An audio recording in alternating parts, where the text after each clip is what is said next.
Segunda-feira, 10 de junho de 2024. A estimativa da inflação brasileira para este ano subiu pela quinta vez seguida. A projeção do IPCA passou de 3,88% para 3,90%. Para 2025, já são 6 altas consecutivas.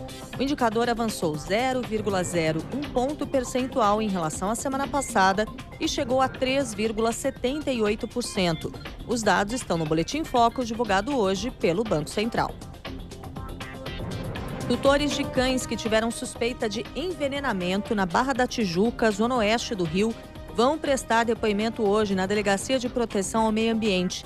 Desde o começo de maio, mais de 40 animais foram levados a clínicas veterinárias da região com sintomas de intoxicação. Pelo menos 6 morreram. 2 cachorros envenenados pertencem ao ator Cauã Raymond. Um deles não resistiu. A principal suspeita dos moradores é de que algum produto tóxico para matar ratos e plantas esteja sendo usado em canteiros e provocando a contaminação de forma acidental. Mas a hipótese de que alguém esteja querendo matar os cães não é descartada. 3 espanhóis foram condenados a 8 meses de prisão por injúrias racistas contra o jogador brasileiro Vinícius Júnior, do Real Madrid. A sentença é a primeira no país da Europa em razão de um caso do tipo no futebol e a primeira da onda de ataques sofridos pelo atleta no ano passado. Os condenados também estão proibidos de frequentar qualquer estádio da Espanha durante 2 anos. Os 3 foram identificados entre os torcedores do Valência que xingaram Vini Júnior de macaco durante uma partida disputada em maio de 2023. No horário de Brasília, 9h02.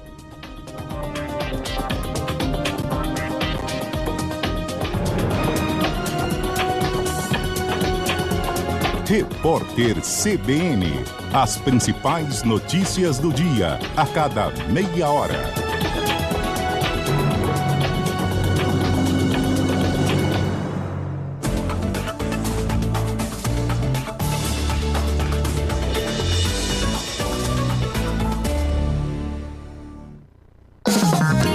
O assunto é dinheiro. De segunda a sexta, o economista Luiz Gustavo Medina esclarece dúvidas dos ouvintes relacionadas às finanças. Como organizar o próprio orçamento? De que forma lidar com os gastos e as dívidas? Quais as melhores opções de investimentos? Sempre dentro do CBN Brasil. Também disponível no site e no aplicativo da CBN. E nas principais plataformas de podcasts.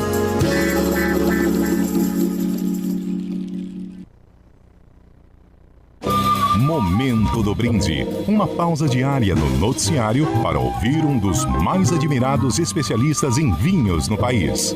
De segunda a sexta, Jorge Luque responde a dúvidas dos ouvintes e dá dicas sobre os melhores rótulos para cada ocasião. Sempre dentro do CBN Brasil. Também disponível no site e no aplicativo da CBN e nas principais plataformas de podcasts. O sobe e desce dos preços no mercado, as inovações técnicas e tecnológicas, as tendências de consumo e tudo o que envolve a produção agrícola. CBN Agronegócios. Às terças, o jornalista Cassiano Ribeiro, da revista Globo Rural, comenta as principais novidades do setor. Sempre dentro do CBN Brasil. Também disponível no site e no aplicativo da CBN e nas principais plataformas de podcasts.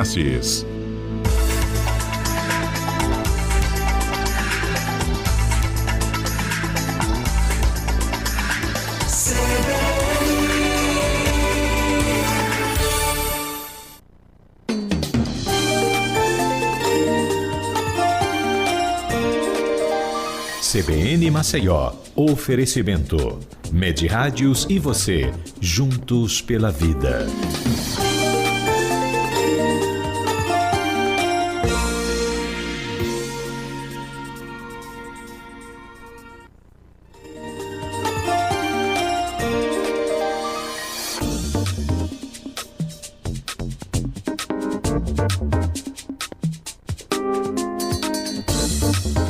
Às 9h mais 5. Olá você, muito bom dia. Está começando mais um CBN Maceió nesta segunda-feira, 10 de junho de 2024.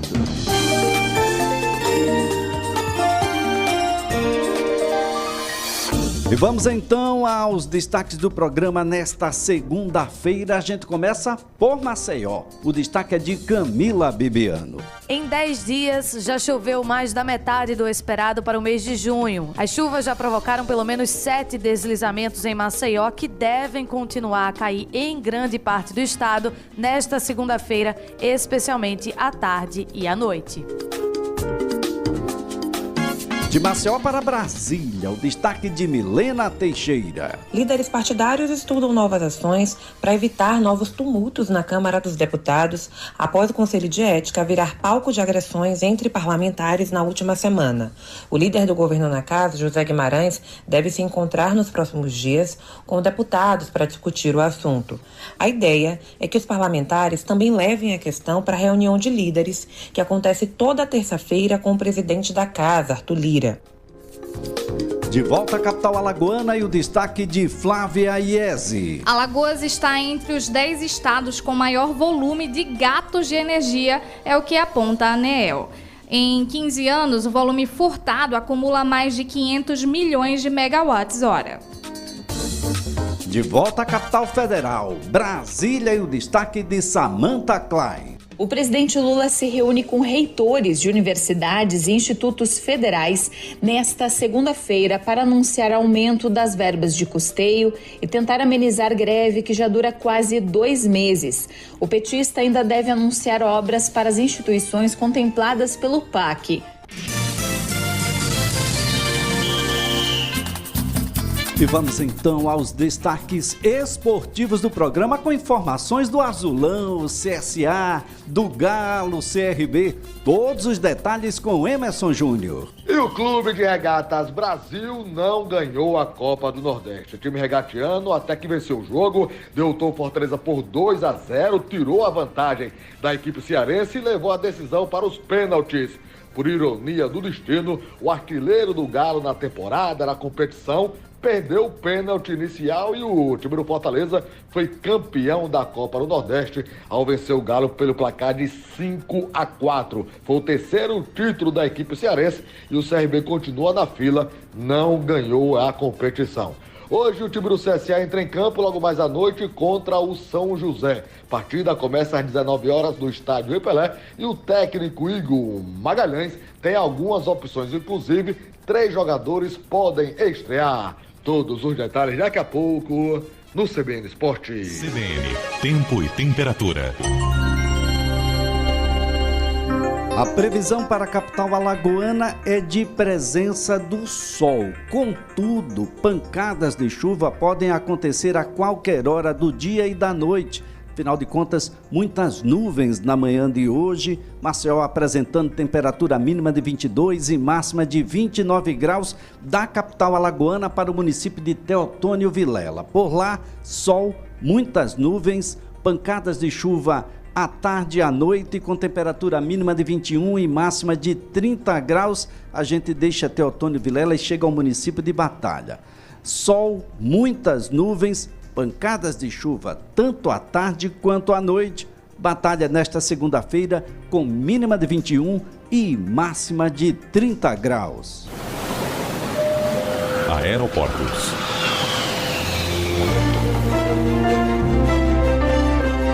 As informações sobre os voos no Aeroporto Internacional Zumbi dos Palmares, a partir de agora com a Flávia Iese. Flávia, um bom dia. Bom dia, Elias. Bom dia também aos ouvintes. Os voos partindo aqui de Maceió estão todos previstos para acontecerem normalmente, segundo suas companhias aéreas, com destino na manhã de hoje a São Paulo, Recife, Salvador, Brasília e Rio de Janeiro. Já os voos com chegada aqui à capital alagoana também estão com suas previsões confirmadas. Vindo de São Paulo, Rio de Janeiro, Brasília e Recife, sem previsões de atraso, segundo o site da ENA Brasil, administradora do Aeroporto Internacional Zumbi dos Palmares. Elias.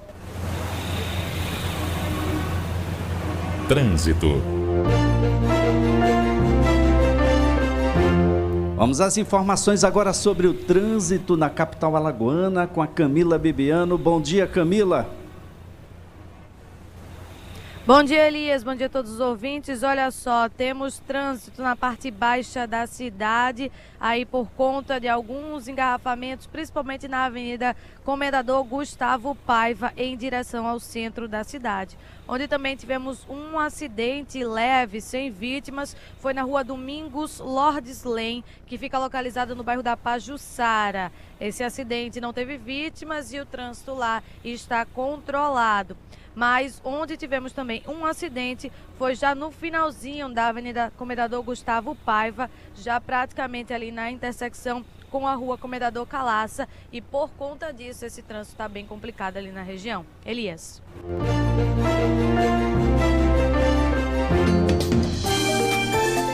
E você pode interagir com a programação da CBN, informando o que está acontecendo em sua rua, em seu bairro, ou mesmo participando com perguntas, críticas, sugestões, através do nosso Facebook, CBN Maceió, Instagram, @CBN Maceió, e-mail, maceiocbn@gmail.com.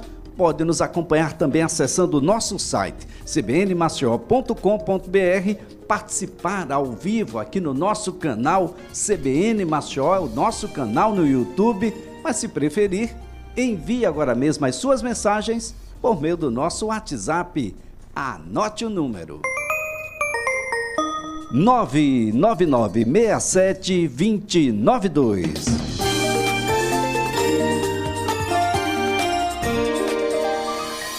CBN Maceió. Apresentação: Elias Ferreira. Às 9h mais 12, olhar 4 meses das eleições municipais de outubro, quase 35 mil brasileiros foram às urnas neste domingo para eleger novamente, em alguns casos, prefeitos e vices, em outros apenas vereadores e em outros prefeitos, vices e vereadores das eleições de 2020. Nessas localidades, políticos tiveram os cargos cassados ou os votos anulados. Vamos então a Belo Horizonte com as informações de Dara Russo. Mais de 94 mil eleitores de todo o Brasil foram às urnas neste domingo para eleger novos prefeito, vice ou vereadores. As eleições fora de época foram realizadas em Bertópolis, em Minas Gerais, Candeias do Jamari, em Rondônia, Porto Real do Colégio, em Alagoas e Monte Alegre, no Pará. A realização de um segundo pleito nesses locais, intitulado oficialmente como eleição suplementar, foi uma determinação do Tribunal Superior Eleitoral após a cassação de mandatos. A principal diferença entre uma eleição suplementar e a ordinária é o calendário e o maior desafio é a organização. Apesar de se espelharem na votação tradicional, com os mesmos horários de votação e passarem por todas as fases do processo eleitoral, esses pleitos podem enfrentar o encurtamento dos prazos administrativos. O secretário de Eleições do Tribunal Regional Eleitoral de Minas Gerais, Pablo Aragão Lima, explica a importância da realização do pleito suplementar. A eleição suplementar, ela ocorre sobretudo para que o cidadão possa ter uma nova chance de exercer o seu direito de voto numa eleição legítima. Porque, por exemplo, nas hipóteses em que a justiça cassa o mandato, é porque houve algum fato que se revelou abusivo para o processo eleitoral e aí maculou o processo, então é preciso chamar o eleitorado de novo para renovar aquele pleito. No município de Bertópolis, no Vale do Mucuri, em Minas Gerais, mais de 4 mil eleitores voltaram às urnas. A realização de um segundo pleito acontece após a cassação do mandato do prefeito eleito em 2020, Aristides Ângelo Rossi De Polo, do PSD. De Polo foi condenado pela Justiça Eleitoral por abuso de poder político e econômico durante a campanha. Com o prefeito eleito cassado, a administração do município estava sendo realizada pelo presidente da Câmara de Vereadores até a organização das novas eleições. De Belo Horizonte, Dara Russo.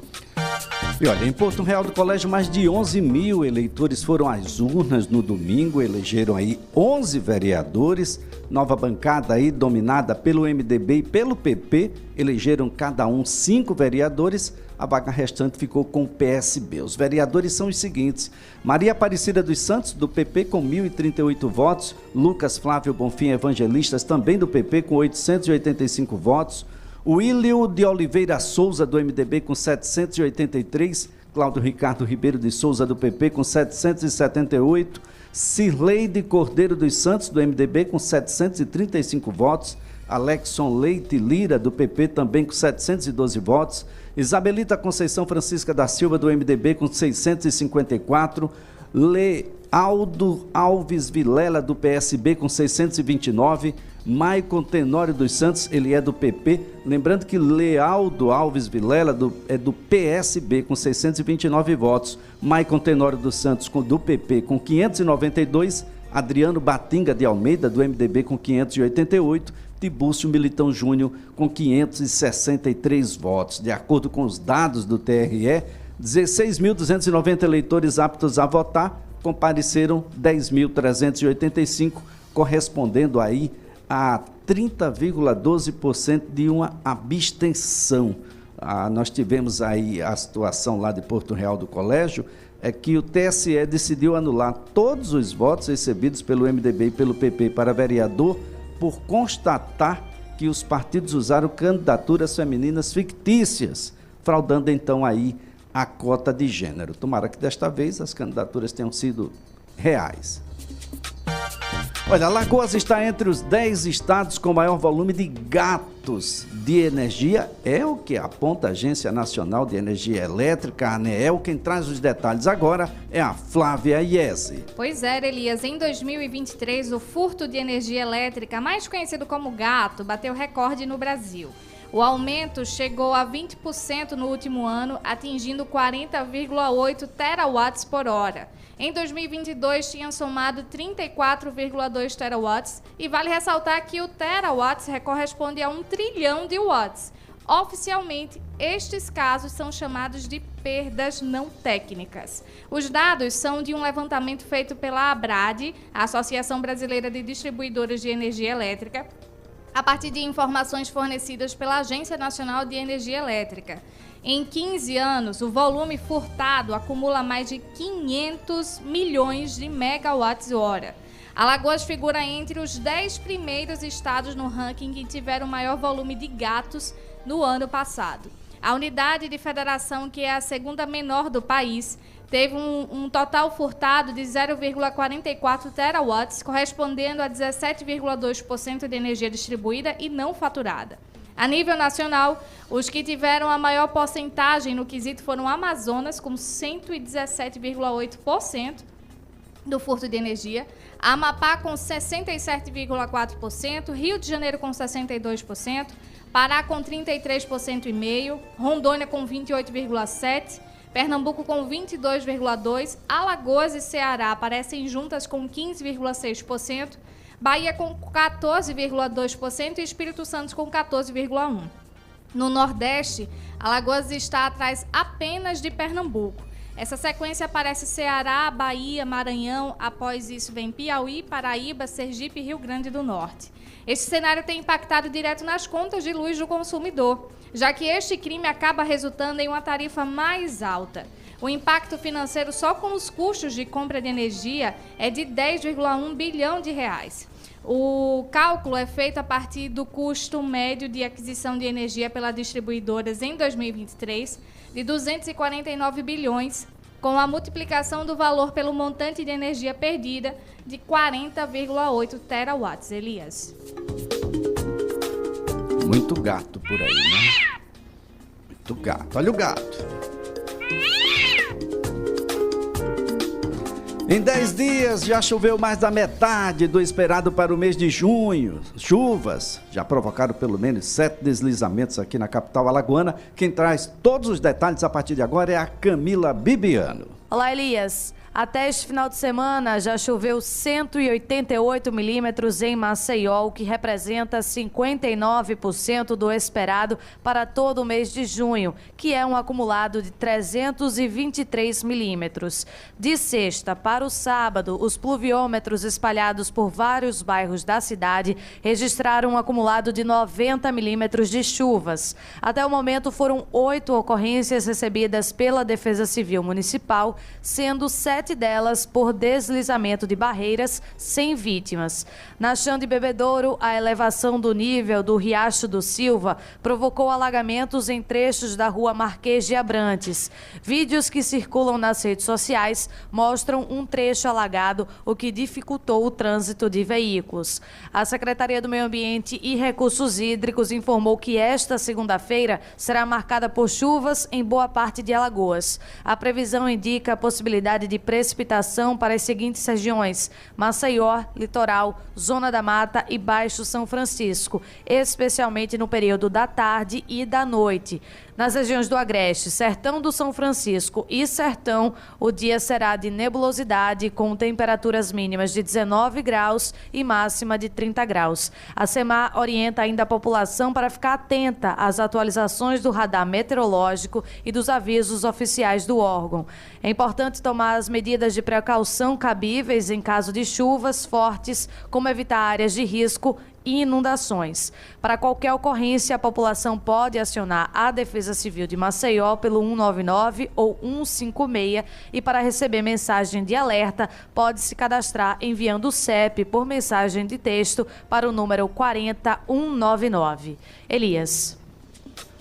Olha, às 9 horas mais 21 minutos, o Instituto de Identificação da Polícia Científica aqui do estado de Alagoas informou que vai realizar uma nova atualização do seu sistema, é o Sistema Automatizado de Identificação Biométrica, nos dias de hoje e amanhã. Hoje, dia 10, amanhã, dia 11 de junho.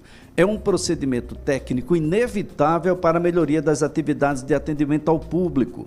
O superintendente do Instituto de Identificação, Antônio Ferreira, explicou que, para minimizar os transtornos, nem todos os postos serão fechados nos 2 dias que há uma previsão de melhoria do sistema.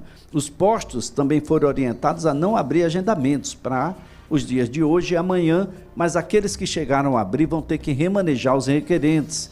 Então, no dia de hoje, na segunda-feira, paralisação programada nos postos das centrais já aqui da capital alagoana e parte do interior do estado. Além de Maceió, atividades de atendimento ao público suspensas nos dias de hoje, nos municípios de Anadia, Batalha, Cacimbinhas, Campo Alegre, Coruripe, Feira Grande, Giraldo Ponciano e Garci. Igreja Nova, Inhapi, Joaquim Gomes, Lagoa da Canoa, Major Isidoro e Matriz do Camaragibe. Hoje também estão fechados os postos de Maragogi, Maribondo, Novo Lino, Olho d'Água das Flores, Pão de Açúcar, Piaçabuçu, Piranhas, Poço das Trincheiras, Porto Real do Colégio, São José da Tapera, São Miguel dos Campos, São Miguel dos Milagres, São Sebastião, Taquarana, Teotônio Vilela, Traipu, União dos Palmares e Viçosa. Amanhã, terça-feira, dia 11 de junho, estarão fechados os postos de atendimento, postos de identificação em Arapiraca, onde funciona ali na Casa de Direitos, na Central Já, e também no shopping da cidade. Também estarão fechados nos dias de amanhã para atendimento suspenso, os postos de Atalaia, Delmiro Gouveia, Murici, Palmeira dos Índios, Penedo Pilar, Porto Calvo, Rio Largo e Santana do Ipanema. Nesses dias, a Superintendência do Instituto de Identificação ressalta ainda que os coordenadores dos postos de atendimento vão receber a equipe, vai fazer a atualização do sistema, considerando que só é possível ser feita presencialmente, mas nenhum atendimento ao público será realizado. E o presidente Lula se reúne com reitores hoje, na tentativa de finalizar a greve nas universidades. A gente vai a Brasília e aos detalhes com Samantha Klein. O presidente Lula se reúne com reitores de universidades e institutos federais nesta segunda-feira para anunciar aumento das verbas de custeio e tentar amenizar greve que já dura quase 2 meses. O petista ainda deve anunciar obras para as instituições contempladas pelo PAC. O orçamento para manutenção de serviços e gastos do dia a dia da Rede Federal de Ensino Superior é de pouco mais de 6 bilhões de reais, o que é considerado insuficiente pelo pelos reitores. O novo recurso de custeio ainda não foi anunciado, mas na última quinta-feira, os ministros da Educação, Camilo Santana e Esther Dweck, titular da gestão, disseram que Lula vai anunciar aumento da verba. A Andifes, que representa os reitores, pede acréscimo ainda em 2024 de 2 bilhões e 500 milhões de reais. Júlio Chandro Reck, reitor do Instituto Federal do Rio Grande do Sul, diz que a recomposição do custeio também tem relação direta com a greve. De mais orçamento, mais custeio, que isso também possa colaborar para ser mais um fator a encerrar com a greve. Nossa expectativa também, né? Os reitores estão evidentemente muito angustiados com a greve, é um período longo sem aula, né? Por mais que a gente respeite o movimento e seja legítimo, a gente quer que isso encerre rapidamente, porque já está um período muito alongado e, sem dúvida, traz prejuízo. Um dos sindicatos de professores, o PROIFES, aceitou a proposta do Ministério da Gestão, mas outros dois, o Andes e o Sinacef, negam o entendimento e obtiveram na Justiça Federal a anulação da assinatura do acordo. O governo federal ofereceu reajuste de 9% em janeiro de 2025 e 3,5% em maio de 2026, mas não concedeu correção ainda este ano, ponto de discórdia com o Andes. Os técnicos administrativos, por sua vez, ainda negociam e uma nova reunião está prevista para a próxima terça-feira. De Brasília, Samantha Klein. Olha, há poucos instantes eu tive uma rápida menção do magnífico reitor da Universidade Federal de Alagoas, que está em Brasília.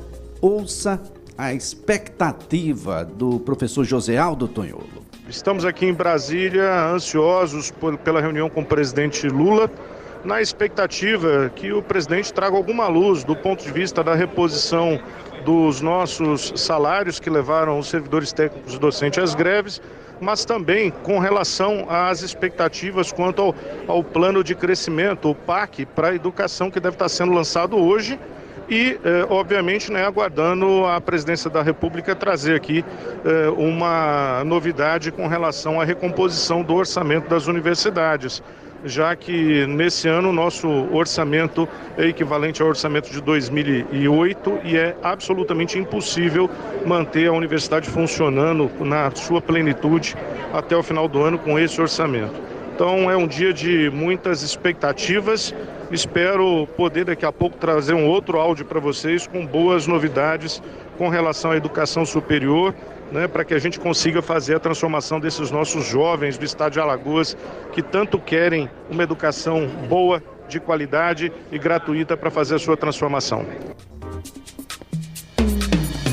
Olha, professor Joséaldo Tonholo, magnífico reitor da Universidade Federal de Alagoas, em Brasília. É claro que todos estão aí em meio à greve de docentes, na expectativa de que o presidente Lula traga boas novas. O que está acontecendo agora não começou agora, mas caiu no colo do presidente Lula. É algo que vem, é um projeto. Olha, não acreditem definitivamente em crise na educação. Quanto mais se investe, mais a gente vai para o lado contrário, quando a gente faz comparativos em relação à educação dos outros países aqui na América do Sul e América Latina. A gente nem precisa atravessar o Atlântico. O fato é que não há crise, é um projeto da elite, faz parte do DNA da elite brasileira, que não estuda aqui, que não coloca os seus filhos para estudarem aqui apenas ganham e ficam com absolutamente quase tudo que é produzido nesse que é a nona economia do mundo. Definitivamente a gente precisa parar de pensar em crise na educação. Isso é um projeto da educação, é um projeto da elite brasileira. Nós estaremos aí com as presenças nessa reunião de hoje com os reitores e com o presidente Lula, com os ministros da Educação, Camilo Santana, Esther Dweck, da Gestão, a Associação Nacional dos Dirigentes das Instituições Federais de Ensino Superior, Andifes, há uma ideia de que o presidente Lula apresente um programa de aceleração do crescimento para as universidades e hospitais universitários. É uma iniciativa aí contemplando obras em infraestrutura de acordo com os ministros da Educação e Gestão. O governo federal que está numa pressão muito grande aí por conta desses repasses para as instituições públicas de ensino superior. Imaginar a UFAL há 10, 15 anos atrás, praticamente reduzida o seu campus, UFAL agora com os campi espalhados aí. Definitivamente a gente deve ter aí notícias melhores e espero que ainda no dia de hoje a gente tenha outras informações com o professor José Aldo Tonholo. Vem aí o Repórter CBN. Repórter CBN.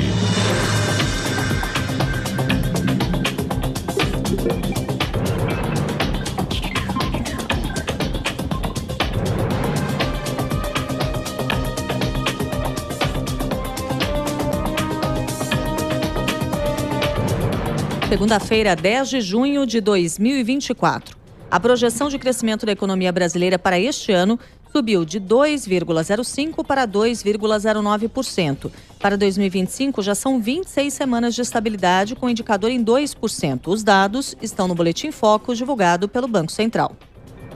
Uma auditoria interna da Codevasf concluiu que houve irregularidades em obras com recursos indicados pelo ministro das Comunicações, Juscelino Filho, na cidade de Vitorino Freire, no Maranhão. Além de pagamentos indevidos à empresa contratada, o ministro usou o antigo orçamento secreto para asfaltar uma estrada que passa em frente à fazenda da família.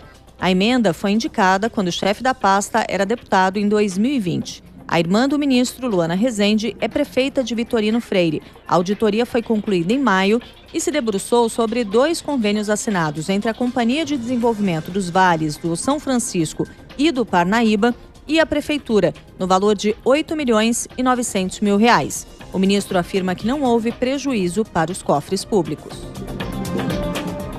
O secretário americano de Estado, Antony Blinken, deve visitar hoje Egito e Israel. Os Estados Unidos tentam alavancar as negociações entre o grupo terrorista Hamas e Tel Aviv em torno de um cessar-fogo em Gaza. O chefe da diplomacia americana também quer garantir que a guerra não avance para o Líbano. No horário de Brasília, 9h32.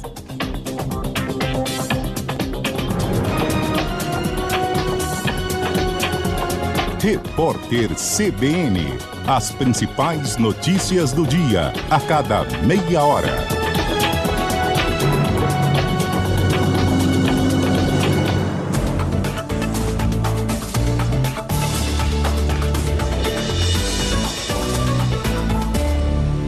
Se o assunto é saúde e segurança no trabalho, o SESI é referência.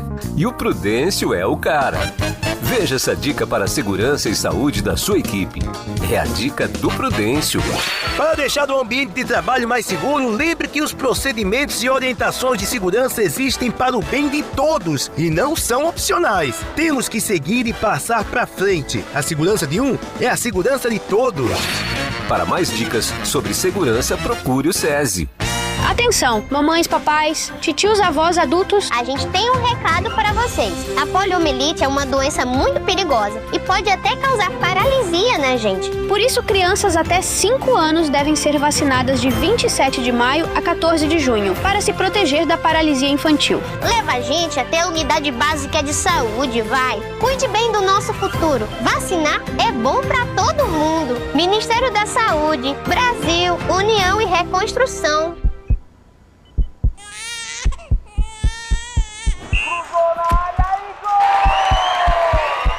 Amor, quer casar comigo?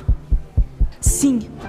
O coração é onde mora a emoção. Na hora de cuidar da saúde cardiológica, escolha o atendimento de referência e uma equipe comprometida com você.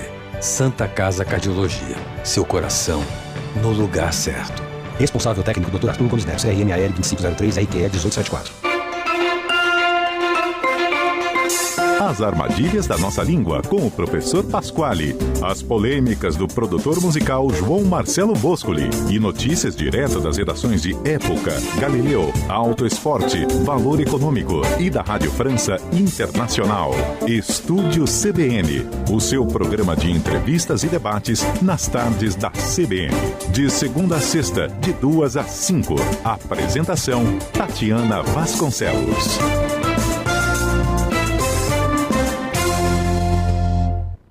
A Diagnose apresenta a nova unidade Gruta, na Avenida Fernandes Lima, vizinha sede da Equatorial. A unidade Gruta conta com amplo estacionamento, equipamentos modernos e equipe especializada, com um atendimento personalizado e a qualidade que você já conhece. Diagnose, cuidar da sua saúde é o que nos move. 2121-2222. Responsável técnico, Dr. Francisco Chagas, CRMAL 809.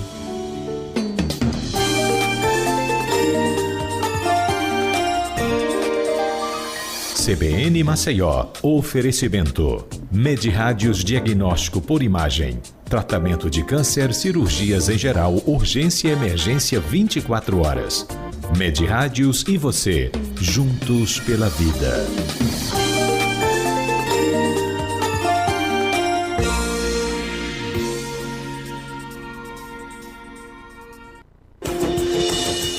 Falando de saúde, com o Dr. Vanderlei. Amigos da CBN, bom dia. Hoje eu gostaria de tratar um assunto que vai ser objeto de uma aula que eu vou dar essa semana durante o Congresso Nacional de Cirurgia Cardiovascular. Eles me pediram para falar um pouco sobre as políticas públicas de saúde cardiovascular e como nós médicos podemos interferir, né? E eu vou dizer que a gente pode interferir muito pouco, né? O sistema de saúde no Brasil é um sistema misto, um sistema privado e um sistema público. O sistema público é responsável por 80% da saúde no Brasil, só que é responsável pela saúde integral, que vai desde vacinas, atenção primária, atenção secundária, terciária, internamento hospitalar, medicamentos, medidas preventivas de saúde. Então, a saúde, do ponto de vista prático, integral, né? Já os chamada saúde privada, popularmente chamada de plano de saúde, elas só cuidam da doença. E elas têm quase que o dobro de recursos para tratar disso e acabam não tratando. Vocês acompanharam pelo noticiário recentemente, né, que muitos planos de saúde cancelaram unilateralmente atendimento para pessoas com doenças crônicas, né? Autismo, doenças, idosos com câncer, portadores de câncer, né? Numa verdadeira insensatez, né? E o presidente da Câmara fez um acordo verbal com esses planos de saúde, que não tem nenhum valor jurídico, né? E nós não temos ainda uma saída para isso, né?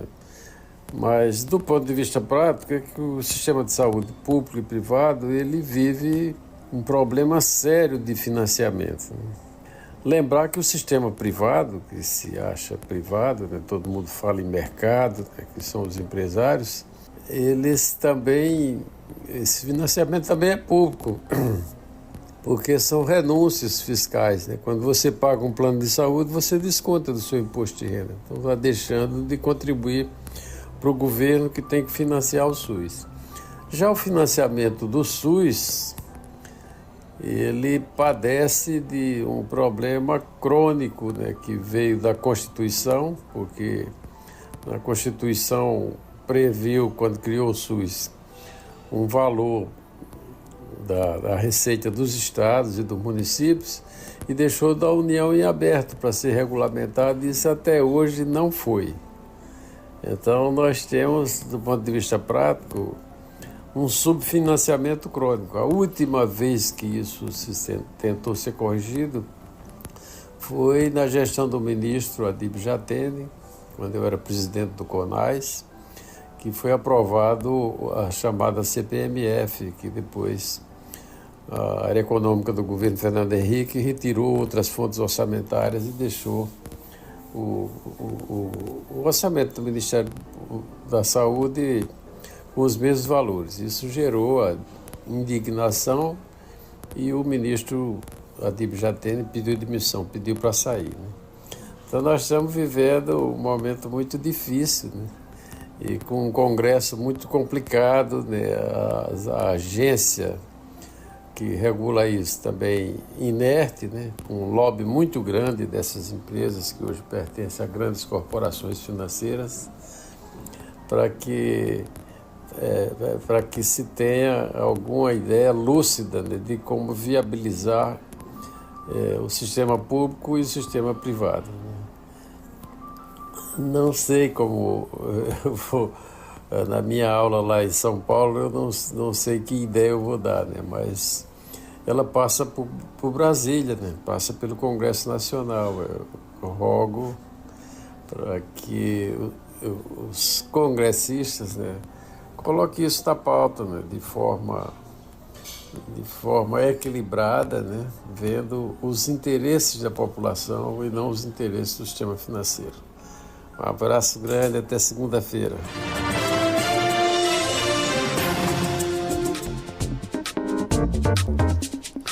Às 10 horas mais 41 minutos, de volta aqui com o CBN Maceió e já fazendo aquele contato com as ruas da cidade, com as informações de Camila Bebiano.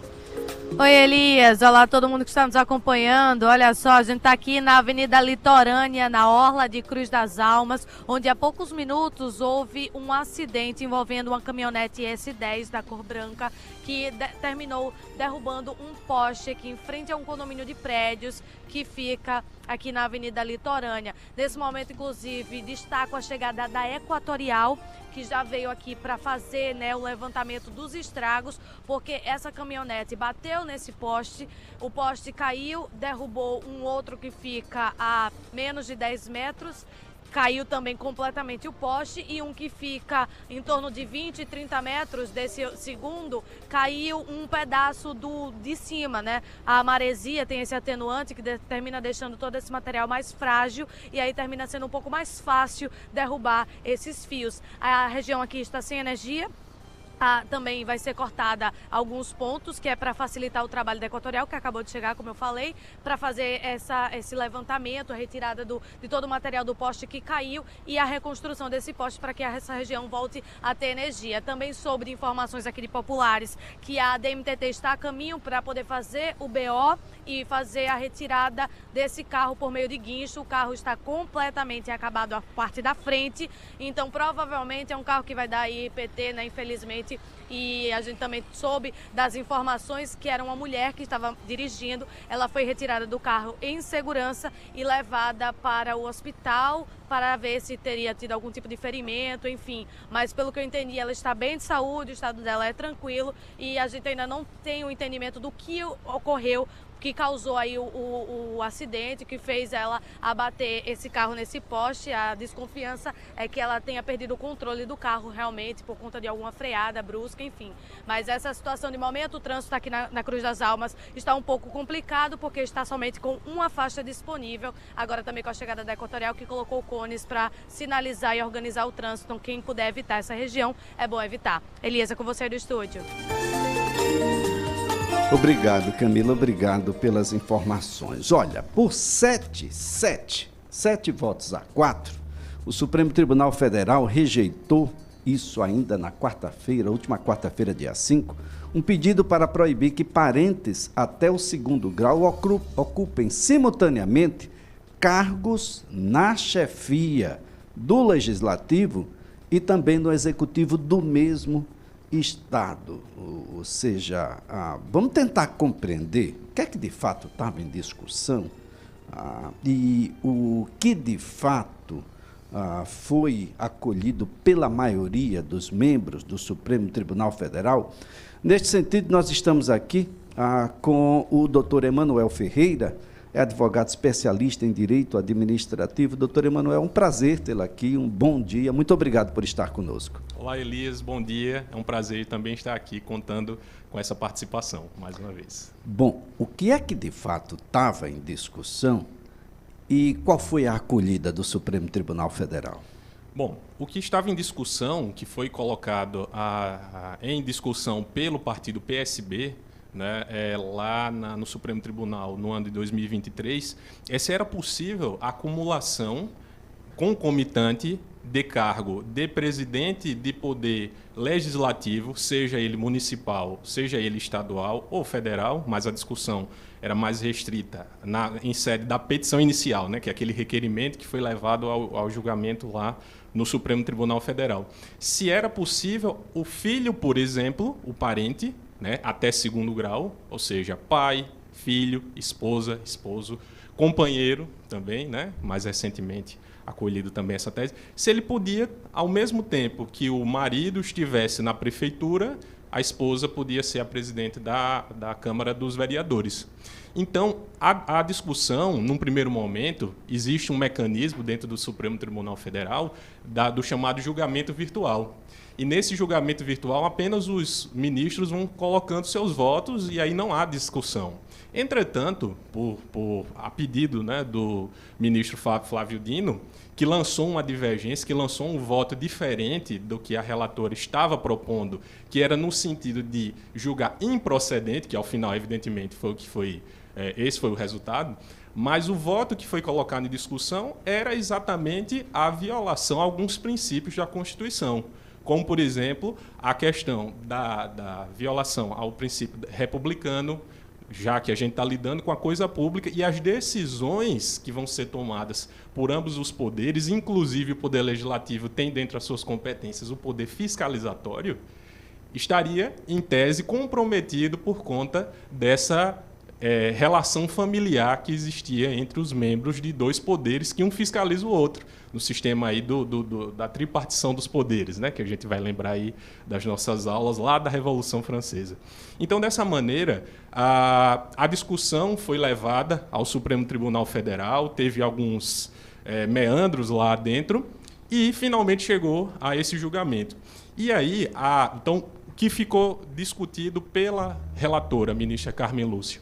A ministra Carmen Lúcia disse: já que não existe proibição expressa na Constituição para que aquele que, uma vez eleito, venha a ocupar o cargo da presidência do Poder Legislativo local, não pode vir o Supremo Tribunal Federal e estipular essa vedação, porque ela ali estaria extrapolando o exercício da função do Supremo Tribunal, que é de intérprete. Essa foi a tese vencedora e a tese da relatoria.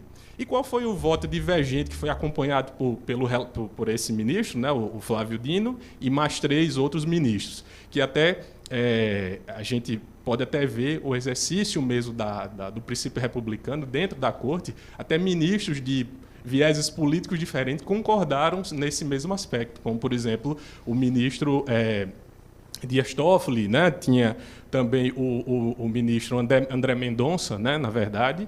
Então, realmente foi bem interessante essa discussão. E a tese foi o seguinte: se o Supremo, por várias vezes, já conseguiu interpretar, ampliando as restrições a essas questões do Poder Legislativo em outras oportunidades, como, por exemplo, a lei da ficha limpa. Como, por exemplo, a questão que foi até editada uma súmula, né, que é um entendimento consolidado, uma súmula vinculante, que ela vai vincular, como o próprio nome já diz, toda a máquina pública, só não o legislativo. Em relação ao nepotismo, que ficou muito famosa essa súmula vinculante número 13, há alguns anos. E aí, o ministro Flávio Dino faz essa repercussão, né, ela faz essa reanálise da jurisprudência do Supremo Tribunal Federal para dizer: a gente, em diversas oportunidades, já ampliou essas restrições. Entretanto, o Supremo Tribunal Federal, em sua maioria, pelos 7-4, entendeu que não. Se existe uma regra, não pode haver o que eles chamam de ponderação de princípios, que é: eu vou aplicar aqui algumas noções estruturais da Constituição para eu poder chegar àquela conclusão ou não. Então, nessa realidade, até o ministro Barroso teve, que foi o voto lá não de Minerva porque não estava empate, mas foi o último voto, né, como é assim na presidência, ele disse que compreende que a situação possa existir de conflito de interesses. Entretanto, ele diz, se a gente cria uma restrição que não está na Constituição, isso é um caminho grave, sob pena, inclusive, de a gente criar outras distorções. Então, inclusive, invasão, né, a um outro poder, que é quem deve se debruçar sobre a questão, e muito provavelmente vai se debruçar, para que a gente tenha lei acerca dessa situação. Muito provavelmente uma proposta de emenda à Constituição para que traga ares, porque é estranho para a comunidade em geral, que entende a situação, por exemplo, dos nepotismos, cruzados ou não, e de que você não pode, está certo que isso é uma vontade discricionária de ter ou não determinadas pessoas em determinadas funções. Mas não seria estranho, imaginando aqui, de que, bom, eu me candidato e ganho ao governo do Estado, o meu filho se candidata e ganha para deputado estadual e é eleito presidente da Assembleia Legislativa. Se minha mulher for desembargadora e assumir o Tribunal de Justiça, nós temos um café da manhã lá em casa, que é uma reunião diária dos 3 poderes. Enquanto a família estiver harmônica, os poderes estarão também, doutor. Exatamente. Essa observação, inclusive, foi também feita pelo ministro Alexandre de Moraes. Exatamente que, apesar dele ter votado a favor da improcedência da ação, ele ressalta que não é a melhor situação para a coisa pública. Porém, não há uma vedação expressa. E ainda, apesar de não ter sido pontuado no julgamento, quando a Constituição ela quer trazer restrição, ela traz. Por exemplo, só pode ocupar o cargo de presidente da Câmara dos Deputados e do Senado Federal, o brasileiro nato, aquele que é nascido no Brasil, filho de pais brasileiros, conforme aquele regramento que a própria Constituição já diz.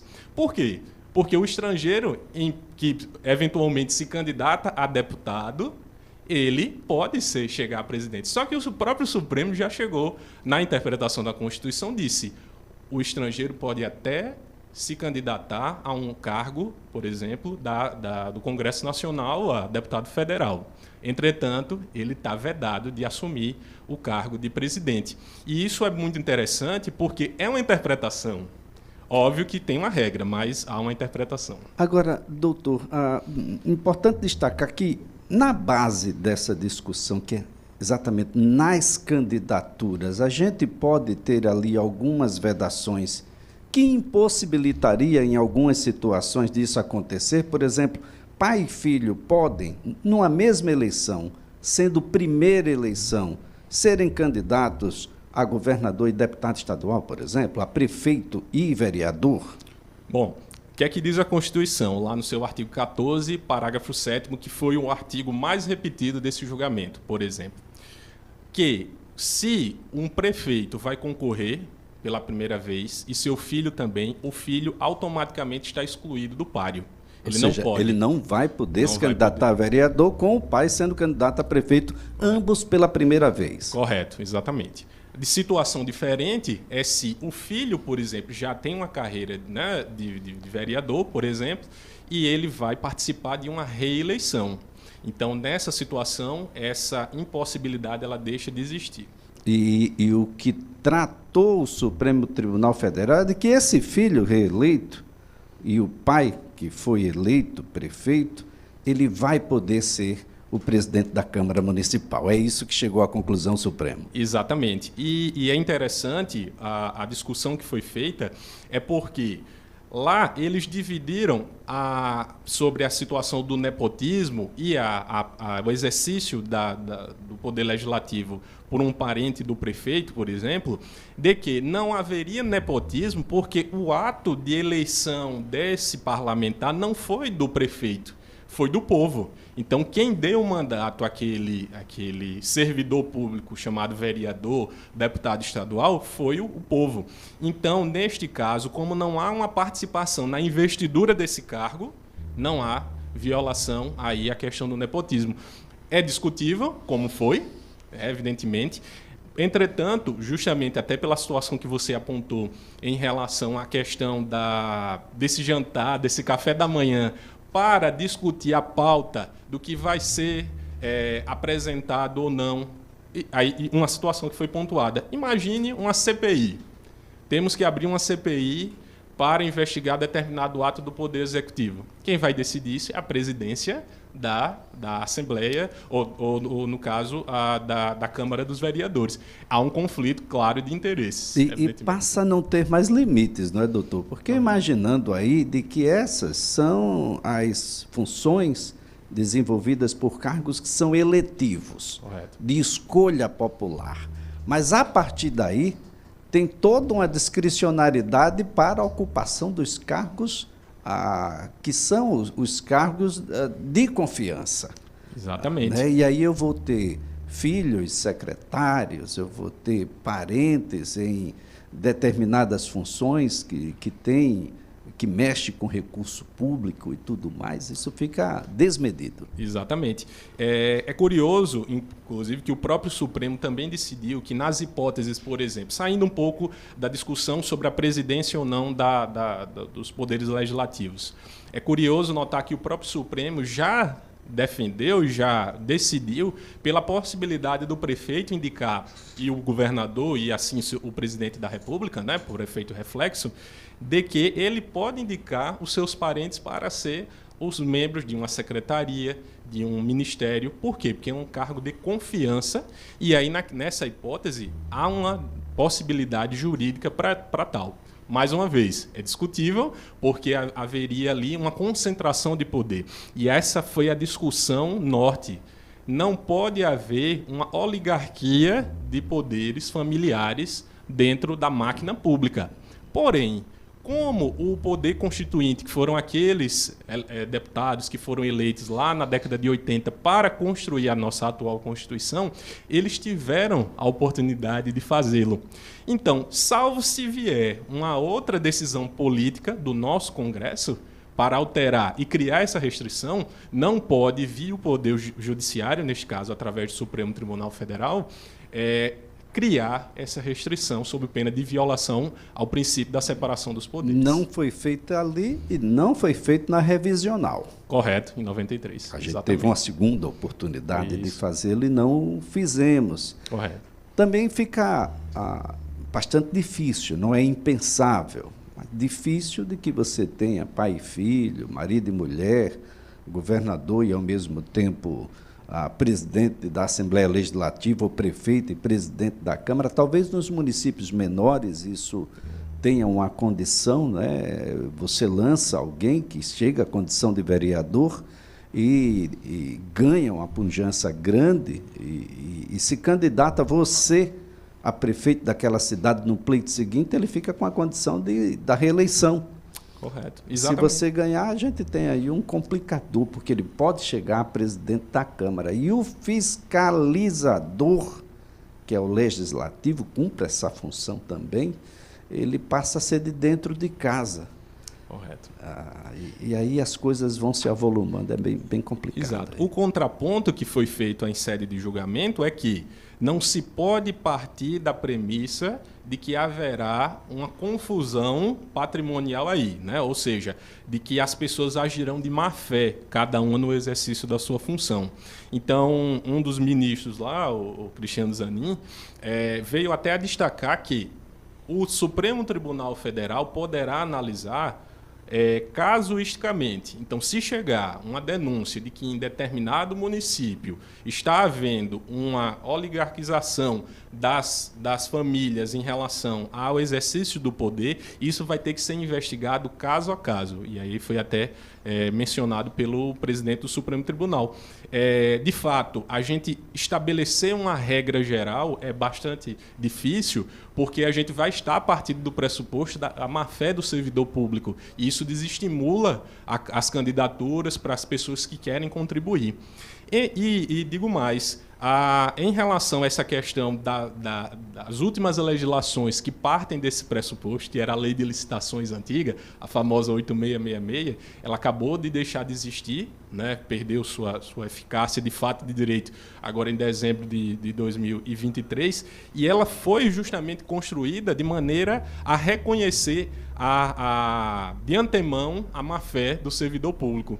Portanto, esse julgamento, para aqueles que defendem o resultado dele, vai nesse sentido, que a gente não pode partir do pressuposto de que haverá necessariamente má-fé. Se você não tem o poder de nomear aquele que está sendo nomeado, ou seja, não há grau de parentesco entre quem tem esse poder de nomear, não há nepotismo.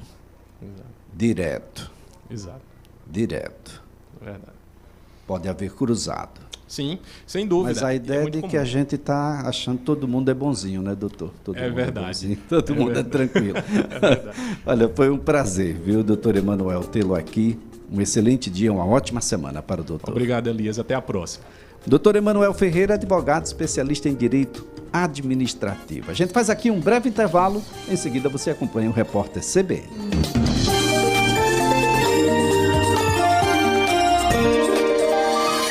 CBN Maceió.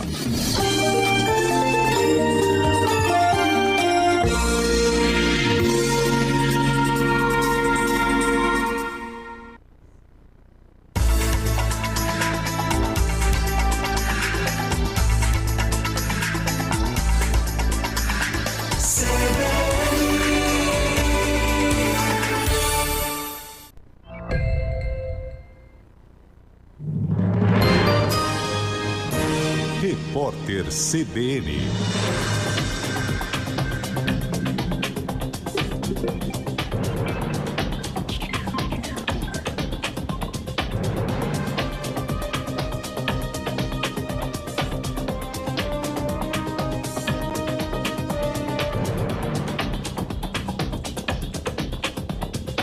Segunda-feira, 10 de junho de 2024. O governo do Rio Grande do Sul estima um prejuízo de 62 bilhões de reais causado pelos temporais. O Estado pede socorro à União para garantir em 2024 uma arrecadação equivalente ao volume verificado em 2023. O governo gaúcho também solicita um programa de flexibilização de contratos de trabalho para empregados da iniciativa privada. O modelo seria semelhante ao usado no período da pandemia de Covid-19. Em entrevista ao Jornal da CBN, o CEO e fundador da startup de inteligência de mercado Lifes Hub, Ademar Pai Júnior, afirmou que 195 mil empresas foram afetadas pelas enchentes no Rio Grande do Sul. Ele disse que as companhias são, em sua maioria, de propriedade de microempreendedores. De acordo com o CEO da startup, mais de 710 mil empregos foram impactados diretamente. O volume diário de transações feitas pelo Pix bateu novo recorde, de acordo com o Banco Central. Na sexta-feira, houve 206 milhões e 800 mil transações. Se somada a movimentação de quinta, pela primeira vez foram mais de 400 milhões de operações em um intervalo de 48 horas. A Defensoria Pública de Minas Gerais atualizou uma cartilha com orientações para consumidores lesados pelo grupo 123 Milhas. A iniciativa ocorre depois de a empresa divulgar uma lista de credores e criar um site para os consumidores colocarem informações sobre os prejuízos. A cartilha foi elaborada pela Coordenadoria Estratégica de Tutela Coletiva da Defensoria do Estado, que está à frente das medidas e dos atendimentos sobre o caso. No horário de Brasília, 10h03.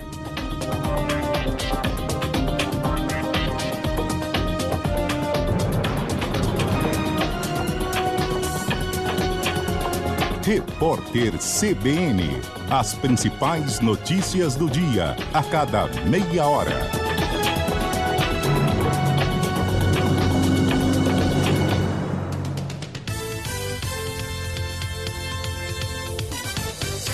Se o assunto é saúde e segurança no trabalho, o SESI é referência.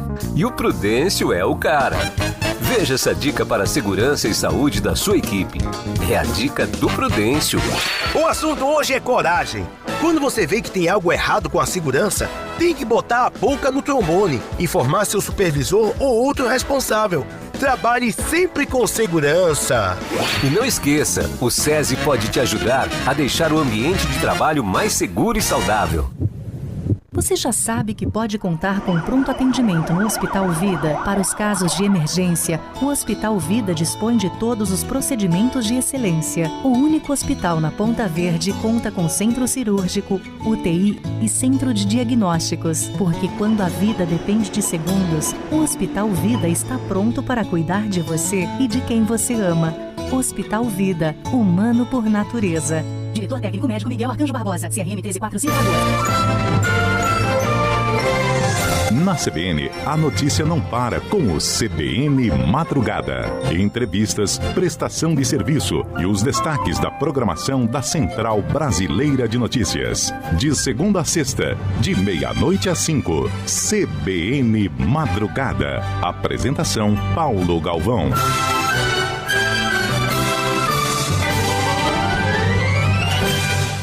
Pensando na sua comodidade, a Med Rádios está disponibilizando os resultados de exames online. É isso mesmo! Agora você faz exames na Med Rádios e pega o seu resultado sem sair de casa. Basta acessar o site medradios.com.br com seu login e senha. Para agendamentos, ligue 4009-0061. Med Rádios e você, juntos pela vida, também na Mangabeiras. O Campo Santo, Parque das Flores, tem uma novidade para você. O que preza por conforto e requinte. Conheça o Plano Amparo, uma nova forma de trazer carinho e acolhimento a quem você ama. O Plano Amparo do Parque das Flores oferece assistência cemiterial completa e diversos benefícios. Tudo isso por um valor especial. Entre em contato e saiba mais. 3338-9844.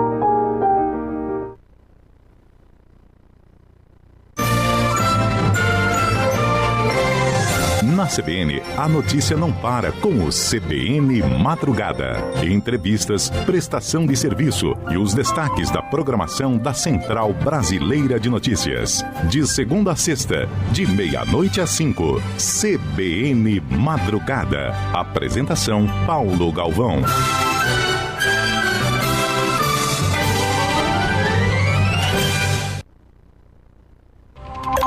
Um noticiário para você pensar bem antes, durante e depois. Seu final de tarde com muita informação, leveza e bom humor. Rodrigo Bocardi e Carolina Moran analisam as notícias mais quentes do dia. Ponto Final CBN, um programa descontraídamente sério. De segunda a sexta, a partir das 5 da tarde.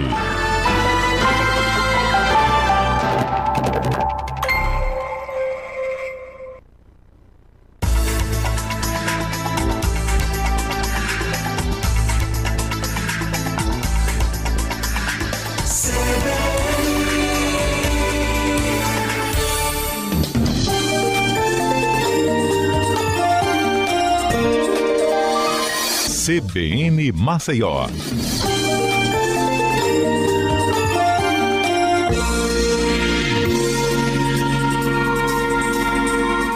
Às 10 horas mais 7 minutos, de volta aqui com o CBN Maceió, e a gente refaz o contato com as ruas da cidade, com as informações de Camila Bibiano. Oi, Elias, olá todo mundo que está nos acompanhando. Olha só, a gente está aqui na Avenida Pierre Chalita, na subida aqui para o bairro do São Jorge. O que acontece nessa região que a gente recebeu denúncias, inclusive durante esse final de semana, né, que choveu bastante?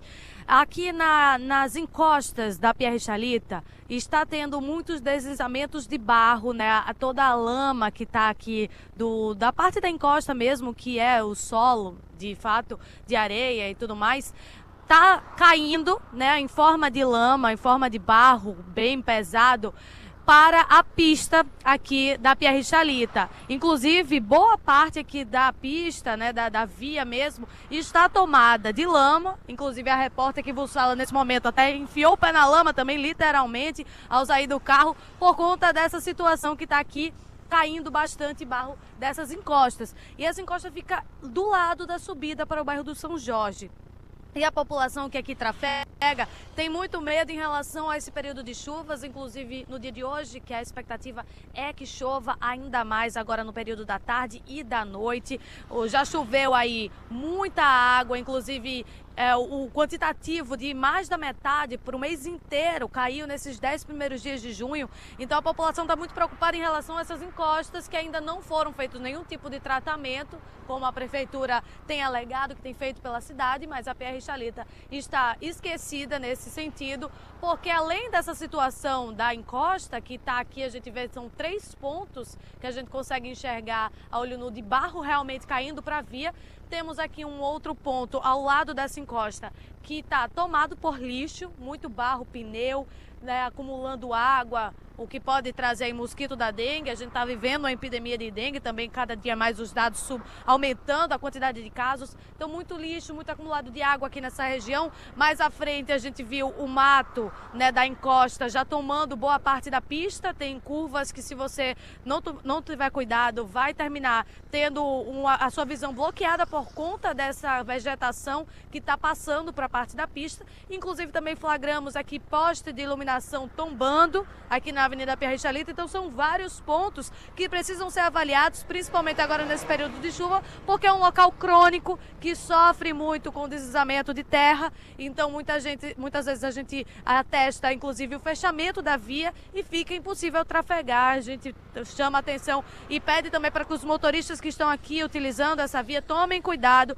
por conta do barro da pista que se encontra molhado. Então há risco de atolamento, de também o carro perder aí a direção por conta da falta de atrito, por conta do barro, né, da lama que está no momento presente aqui na via da Pierre Chalita. Viu, Elias? Eu volto com você aí do estúdio fazendo esse apelo para a prefeitura também olhar para essa região da cidade.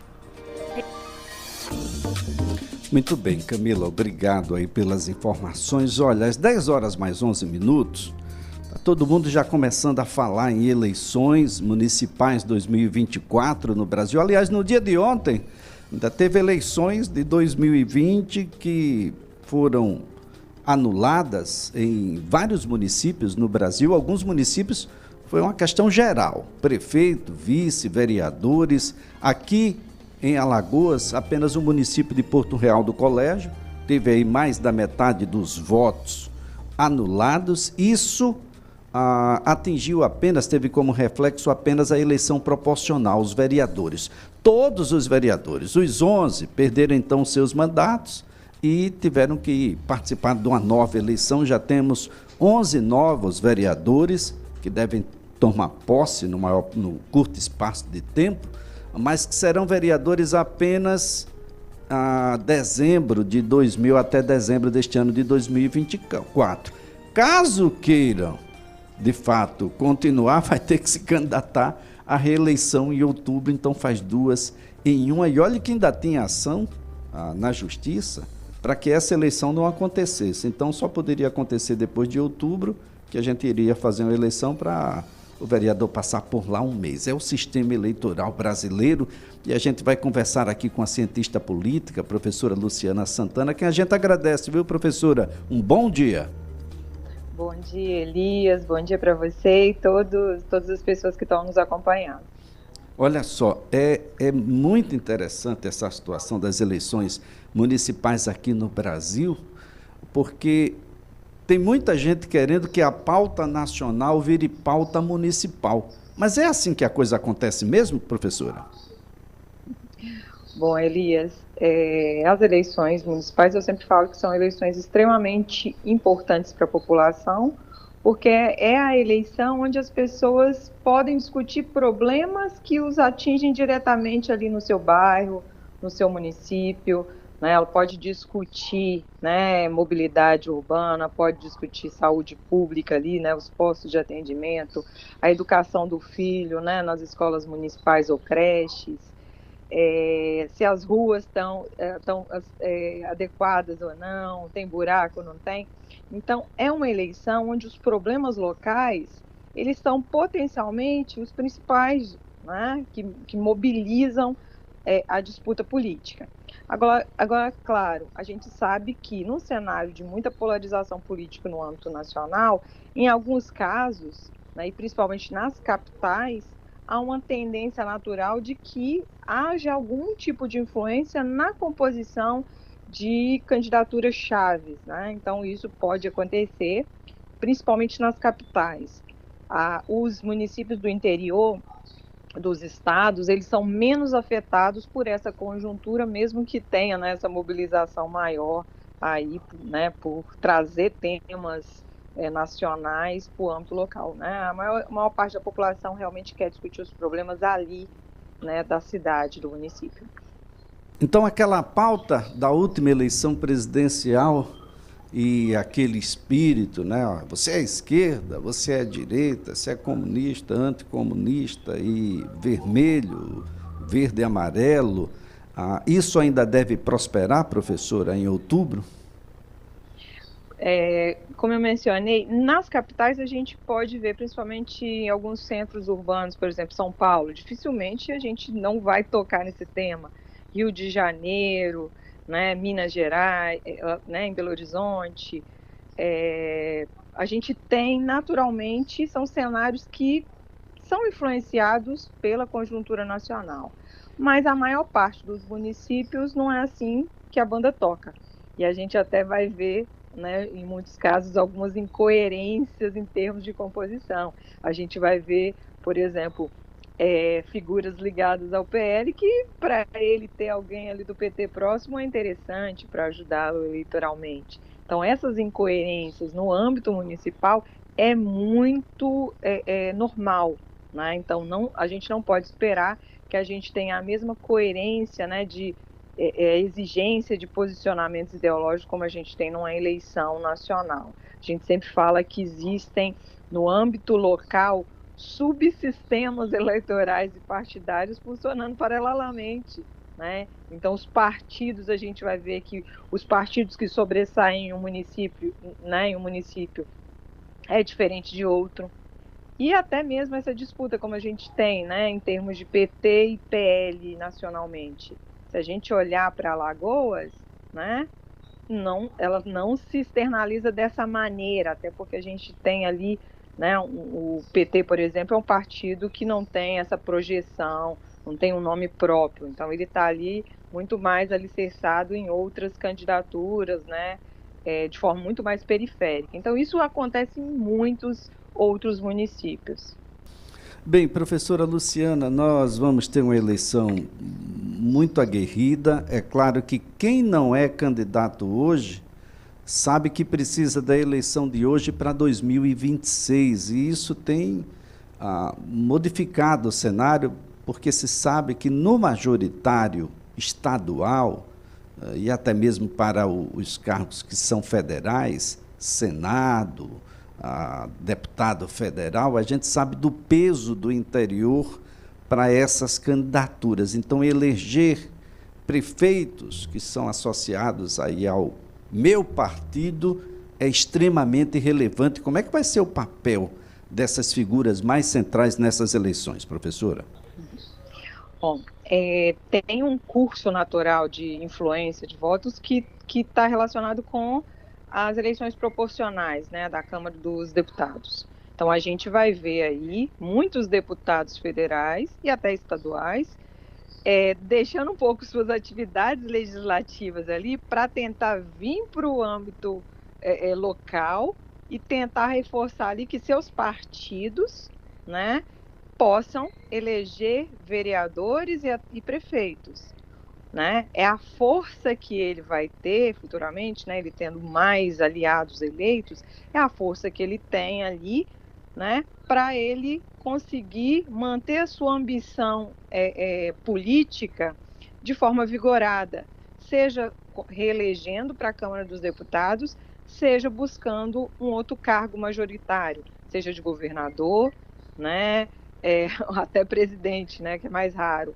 Mas a gente também tem casos de deputados federais que, em 2026, podem tentar ali o Senado. Então, a gente tem ali uma disputa grande e uma concertação de forças por parte dos deputados em reforçar suas bases eleitorais que vão lhe dar um capital político para 2026. Bem, professora, o Supremo Tribunal Federal entendeu, a semana que passou, de que, bom, não há qualquer vedação a que alguém que tem, por exemplo, um filho vereador, possa se candidatar a prefeito da cidade e a cidade inteira correu o risco do filho, que é vereador, ser o presidente da Câmara. Então, numa mesma família, a gente teria pai prefeito, filho vereador. Se a mãe foi magistrada da comarca, é bom torcer para que a família se mantenha unida, professora. É uma situação que eu diria complexa, né, e que a gente tem casos né, parecidos em várias localidades do país, né? E aí a gente entra na questão de ética, de moral, né, que move ali, né? Move tanto esses que se postulam a esses espaços, mas eu digo também especialmente a população, porque existe uma legitimidade, né? Então, cabe à população também, né, nos momentos em que ela é chamada a tomar decisões, que é na hora de votar, ela leva em consideração isso, né? Pense que um político, quando ele é eleito, ele assume uma função, ele se torna um servidor público, mesmo que temporário. Ele tem obrigações a cumprir.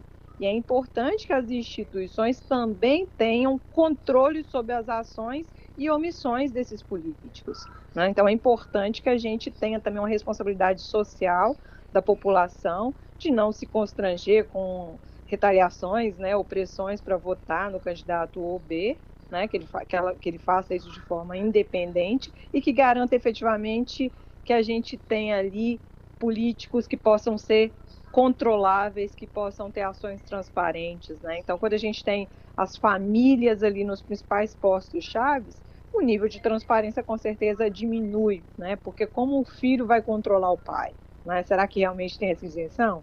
A gente sabe que dificilmente isso aconteceria.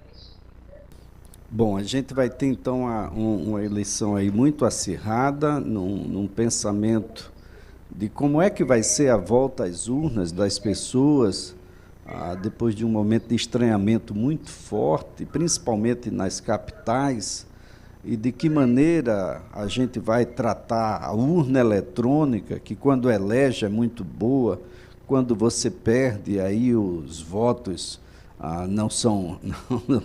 não chegam até as urnas eletrônicas, a culpa é da urna, não é da campanha, não é do eleitor que não quis votar em você. A gente tem uma eleição, professora, de muita importância para os municípios como um todo, porque a gente vive no município, não é lá que a gente prospera ou não. E aqui na capital alagoana vai ser uma eleição bastante interessante, porque aqui foi a única capital em que o ex-presidente Jair Bolsonaro teve mais votos do que o presidente Lula, entre as capitais nordestinas. Vai ser bastante interessante porque os próprios candidatos mais conservadores, mais à direita, terão que disputar esse voto, então vai ter discussão dentro dos próprios segmentos, a coisa, esse 2 mais 2 aí, para dar 4, professora, vai ter que suar. Com certeza, Elias. Eu acho que a eleição ela vai ser bastante animada eleitoralmente, né, em vários municípios, né, do país, né, isso com certeza, né. A gente tem essas situações aí, né, de polarização, de o quanto aliados conseguem influenciar, né, o voto no município, né? Em geral, os presidentes naquele momento, se eles estão tendo êxito, eles conseguem influenciar, né? Na última eleição, o ex-presidente Jair Bolsonaro ele estava sem partido, né? Então teve um pouco poder de influência. Isso, paralelamente, a gente também teve um crescimento de partidos da centro-direita ali do centrão, né? Que conseguiram crescer eleitoralmente. E há uma força-tarefa novamente nesse sentido, né? Não vai ser diferente em Maceió, né? Com certeza aí tem esses grupos mais conservadores que vão estar empenhados, né, em tentar manter esse status, até porque até o prefeito é do PL, então isso acaba fortalecendo ali esse perfil de eleitorado na capital né, de Alagoas. Né? Mas a gente deve ter aí, né, um crescimento de outras forças mais à esquerda em outros locais do país. Então, vamos ver. Isso vai dizer muito sobre o nosso próximo congresso, né, a próxima composição que a gente vai ter lá em 2026. Agora, a professora Luciana Santana não poderia terminar aqui sem conversar um pouco sobre as universidades federais. Nós temos uma reunião, nesse momento, entre o presidente Lula e os reitores das universidades e institutos federais aqui no Brasil. Eu critico muito quando se fala que a educação está em crise. A educação não está em crise, não tem crise na educação. O que tem um projeto da elite brasileira para a educação no Brasil ser desse jeitinho que está hoje, não prosperar. Não há como, do ponto de vista financeiro, ser do jeito que é, sem ser um projeto da própria elite brasileira. Professora. Exatamente, Elias, eu concordo com você, né? A gente está vivendo aí um momento de greve das instituições de ensino federal, em alguns casos, né, chegando a 3 meses, em outros 2, e aí é a primeira greve em 9 anos, né? Eu acho que primeiro é bom lembrar isso, né? E aí muita gente pergunta, né, por que não fez greve em outro momento? Né?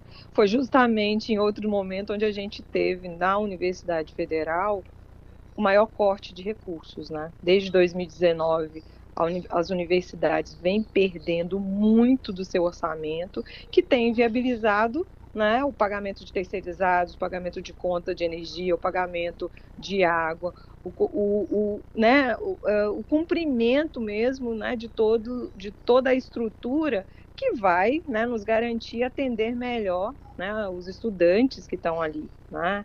Então, essa greve é mobilizada principalmente isso, né? Tem uma questão salarial, mas especialmente o corte em relação aos investimentos na educação. Então, quando a gente fala aí, né, é melhor você dar para empresariado ou educação? Com certeza, né, se você coloca isso uma pauta no Congresso, os empresários acabam sendo os beneficiários. E a educação acaba sendo ali, sempre ficando de forma periférica, sendo que as prioridades no Brasil estão invertidas.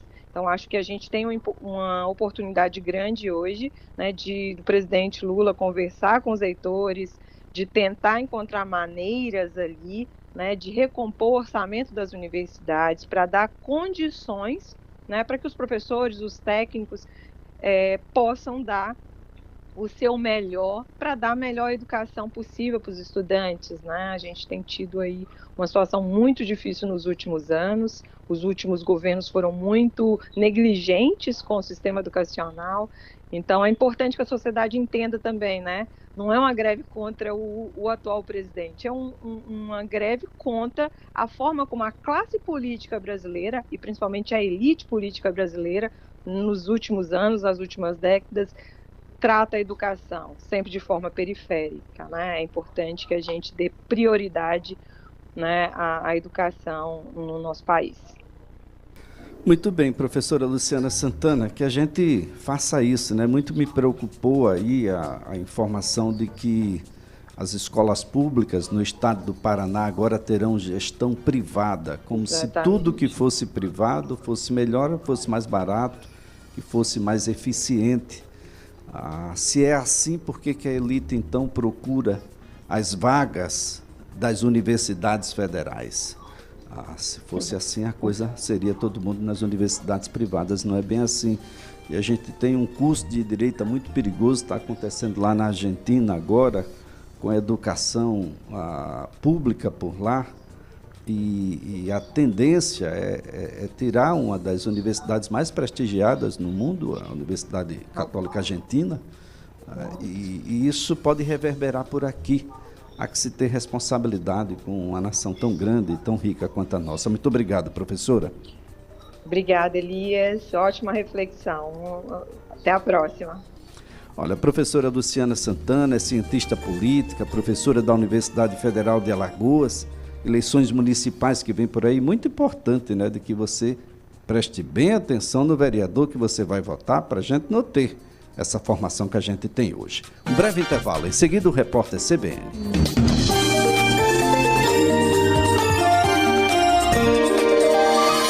CBN Maceió.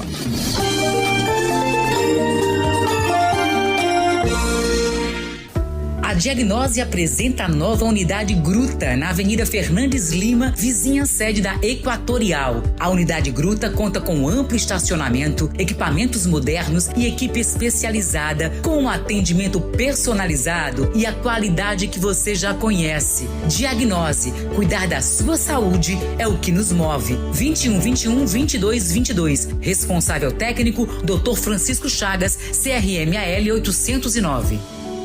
Se o assunto é saúde e segurança no trabalho, o SESI é referência. E o Prudêncio é o cara. Veja essa dica para a segurança e saúde da sua equipe. É a dica do Prudêncio. E aí, pessoas? Não tente fazer algo além de suas habilidades ou treinamento. Seja honesto e, na dúvida, peça ajuda. A segurança do trabalho é uma responsabilidade compartilhada. Vamos criar um ambiente de trabalho seguro para todos. O SESI oferece capacitação para você aprender a trabalhar com segurança. Comece sua noite bem informado, ouvindo um resumo de tudo o que aconteceu e do que será destaque nos jornais do dia seguinte. CBN Noite Total. Sua dose certa de informação nas noites da CBN. De segunda a sexta, de 9 à meia-noite. Sábado até às 11. Apresentação, Tânia Morales.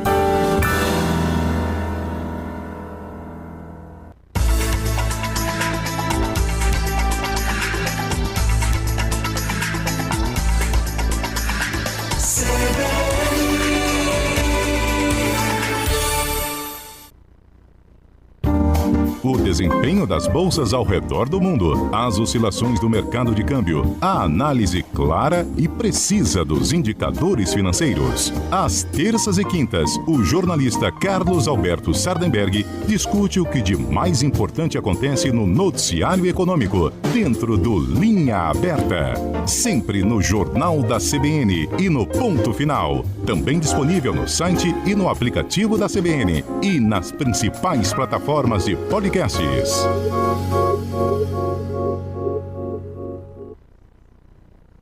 Conselho de Classe. Toda semana, um debate sobre os rumos da educação pública no país e um destaque das principais novidades sobre o tema. O superintendente executivo do Instituto Unibanco, Ricardo Henriques, aborda o assunto com dados, levantamentos, pesquisas e muita experiência. Todas as segundas, dentro do CBN Brasil. Também disponível no site e no aplicativo da CBN e nas principais plataformas de podcasts.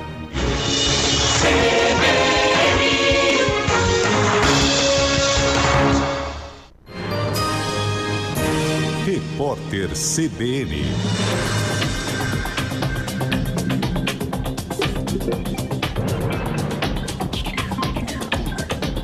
Segunda-feira, 10 de junho de 2024. A estimativa para os juros básicos da economia brasileira no encerramento deste ano permaneceu em 10,25%.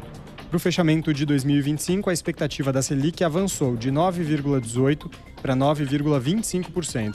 Foi a segunda alta seguida. Os dados estão no Boletim Focus, divulgado hoje pelo Banco Central. Na última reunião do Comitê de Política Monetária, a taxa caiu 0,25 ponto percentual e ficou em 10,5%. O Copom parou de prever novos cortes. De acordo com a ata do encontro, o colegiado entende que a situação pede cautela, serenidade e moderação na condução da política monetária. As atividades na UFMG foram retomadas hoje, depois de quase 2 meses de paralisação dos professores. A instituição é a única federal de Minas Gerais que retornou às aulas. Por causa da interrupção, houve mudanças no calendário letivo. O primeiro semestre será finalizado em 31 de agosto e o encerramento está previsto para o dia 8 de fevereiro de 2025. Ainda hoje, o presidente Lula se reúne com reitores de universidades e institutos federais de todo o país para tentar chegar a um acordo que encerre a greve das instituições, que já passa de 2 meses. A Polícia Civil do Rio de Janeiro investiga a morte de 2 jovens que foram sequestrados na saída de um shopping em Campos dos Goitacazes, no norte fluminense. O crime aconteceu na noite de sábado. Os corpos das vítimas foram encontrados apenas ontem. Uma terceira pessoa levou 2 tiros, mas conseguiu fugir a nado por um rio. Ela está internada. A Bolsa de Valores de São Paulo opera em queda de 0,12% com 120.624 pontos. O dólar comercial está em alta de 0,82%, negociado a R$ 5,368. O euro vale R$ 5,769, elevação de 0,32%. No horário de Brasília, 10 horas 34 minutos. Repórter CBN. As principais notícias do dia, a cada meia hora.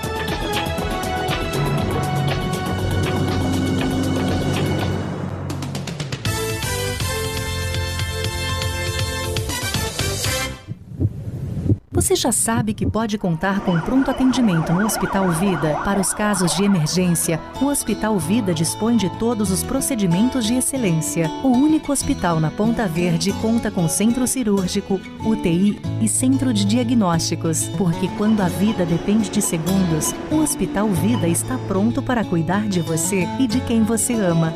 Hospital Vida, humano por natureza. Diretor técnico médico Miguel Arcanjo Barbosa, CRM 1345 Lagoas. Ouça as principais notícias do Brasil e do mundo em menos de meia hora, com o Panorama CBN. De segunda a sexta, a partir das 7 da noite, confira o podcast com as reportagens mais relevantes da CBN, as declarações polêmicas do dia e os comentários que ajudam a entender a notícia. Panorama CBN. Baixe de graça em nosso site, app da CBN ou no seu agregador de podcasts preferido.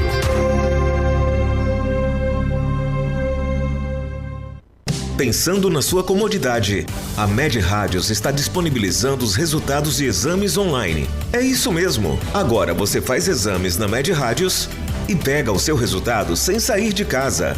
Basta acessar o site medradios.com.br com seu login e senha. Para agendamentos, ligue 4009-0061. Med Rádios e você, juntos pela vida, também na Mangabeiras.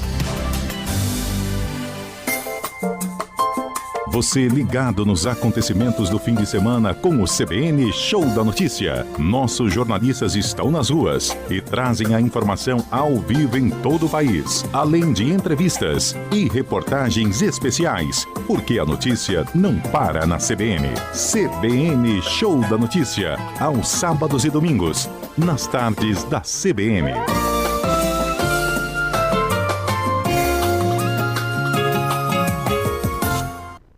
A Diagnose apresenta a nova unidade Gruta, na Avenida Fernandes Lima, vizinha sede da Equatorial. A unidade Gruta conta com amplo estacionamento, equipamentos modernos e equipe especializada, com um atendimento personalizado e a qualidade que você já conhece. Diagnose, cuidar da sua saúde é o que nos move. 2121-2222. Responsável técnico, Dr. Francisco Chagas, CRMAL 809. Se o assunto é saúde e segurança no trabalho, o SESI é referência. E o Prudêncio é o cara. Veja essa dica para a segurança e saúde da sua equipe. É a dica do Prudêncio. O assunto hoje é coragem. Quando você vê que tem algo errado com a segurança, tem que botar a boca no trombone, informar seu supervisor ou outro responsável. Trabalhe sempre com segurança. E não esqueça, o SESI pode te ajudar a deixar o ambiente de trabalho mais seguro e saudável.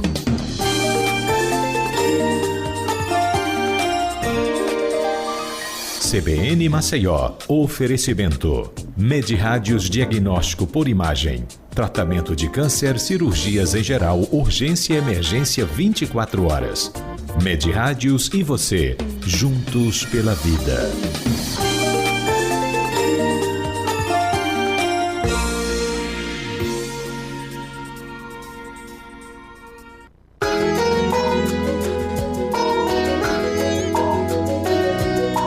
CBN Análise, com Tárcio Lopes.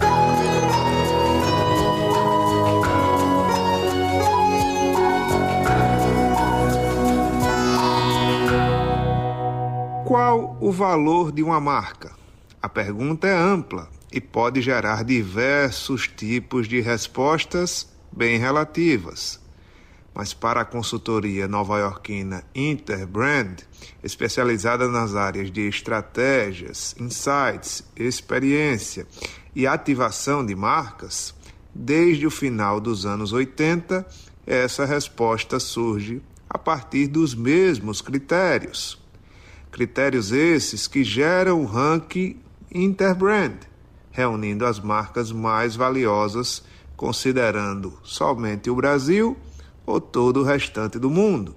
Nesta última semana, dentro do evento de marketing e mídia Próxima, realizado em São Paulo, a Interbrand apresentou a edição 2023-2024 do ranking de marcas brasileiras mais valiosas.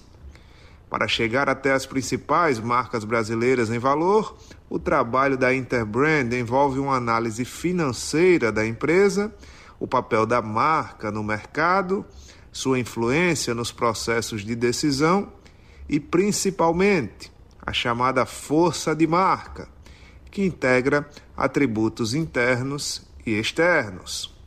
Com base nesses indicadores, o resultado mostrou novamente uma predominância de bancos e marcas de cerveja na lista das 10 marcas mais valiosas.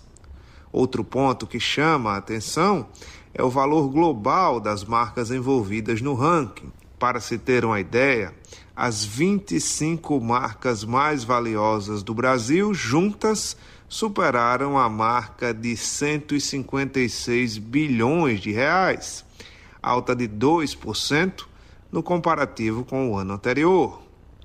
Seguindo para a lista das marcas mais valiosas do Brasil, começamos com o campeão, número 1, Itaú.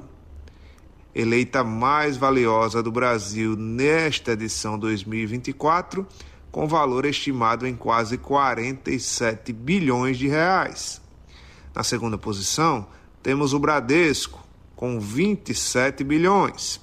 E logo após, marcas de cerveja na terceira e quarta posição, respectivamente. São elas, Skol e Brahma. Na quinta posição, volta mais um representante dos bancos na lista, o Banco do Brasil. Entre o sexto e o 10º lugar, tem bancos presentes, mas já dentro de uma proposta que converse com o momento. São eles Natura em sexto, Nubank em 7º, Petrobras em 8º, Magalu na 9ª posição e a operadora Vivo na 10ª. E aí, no caminho pelas 25 marcas mais valiosas do Brasil, do 11º ao 25º, temos uma amplitude maior de segmentos e seus representantes. Na 11ª posição aparece a XP, com a Stone Solução em Pagamentos na 12ª posição. A partir daí, aparecem Renner, Drogasil, Ipiranga, Seguro Porto, Claro, Droga Raia, além de Cielo e Havaianas, fechando a lista até a 20ª posição.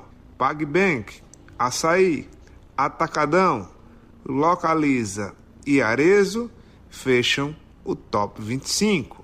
Marcas que têm um espaço literalmente valioso no mercado, capaz de lhes conferir um destaque e uma capacidade maior de se perpetuar e atrair consumidores. Este foi mais um CBN Análise. Tárcio Lopes da Chama Publicidade para a CBN Maceió.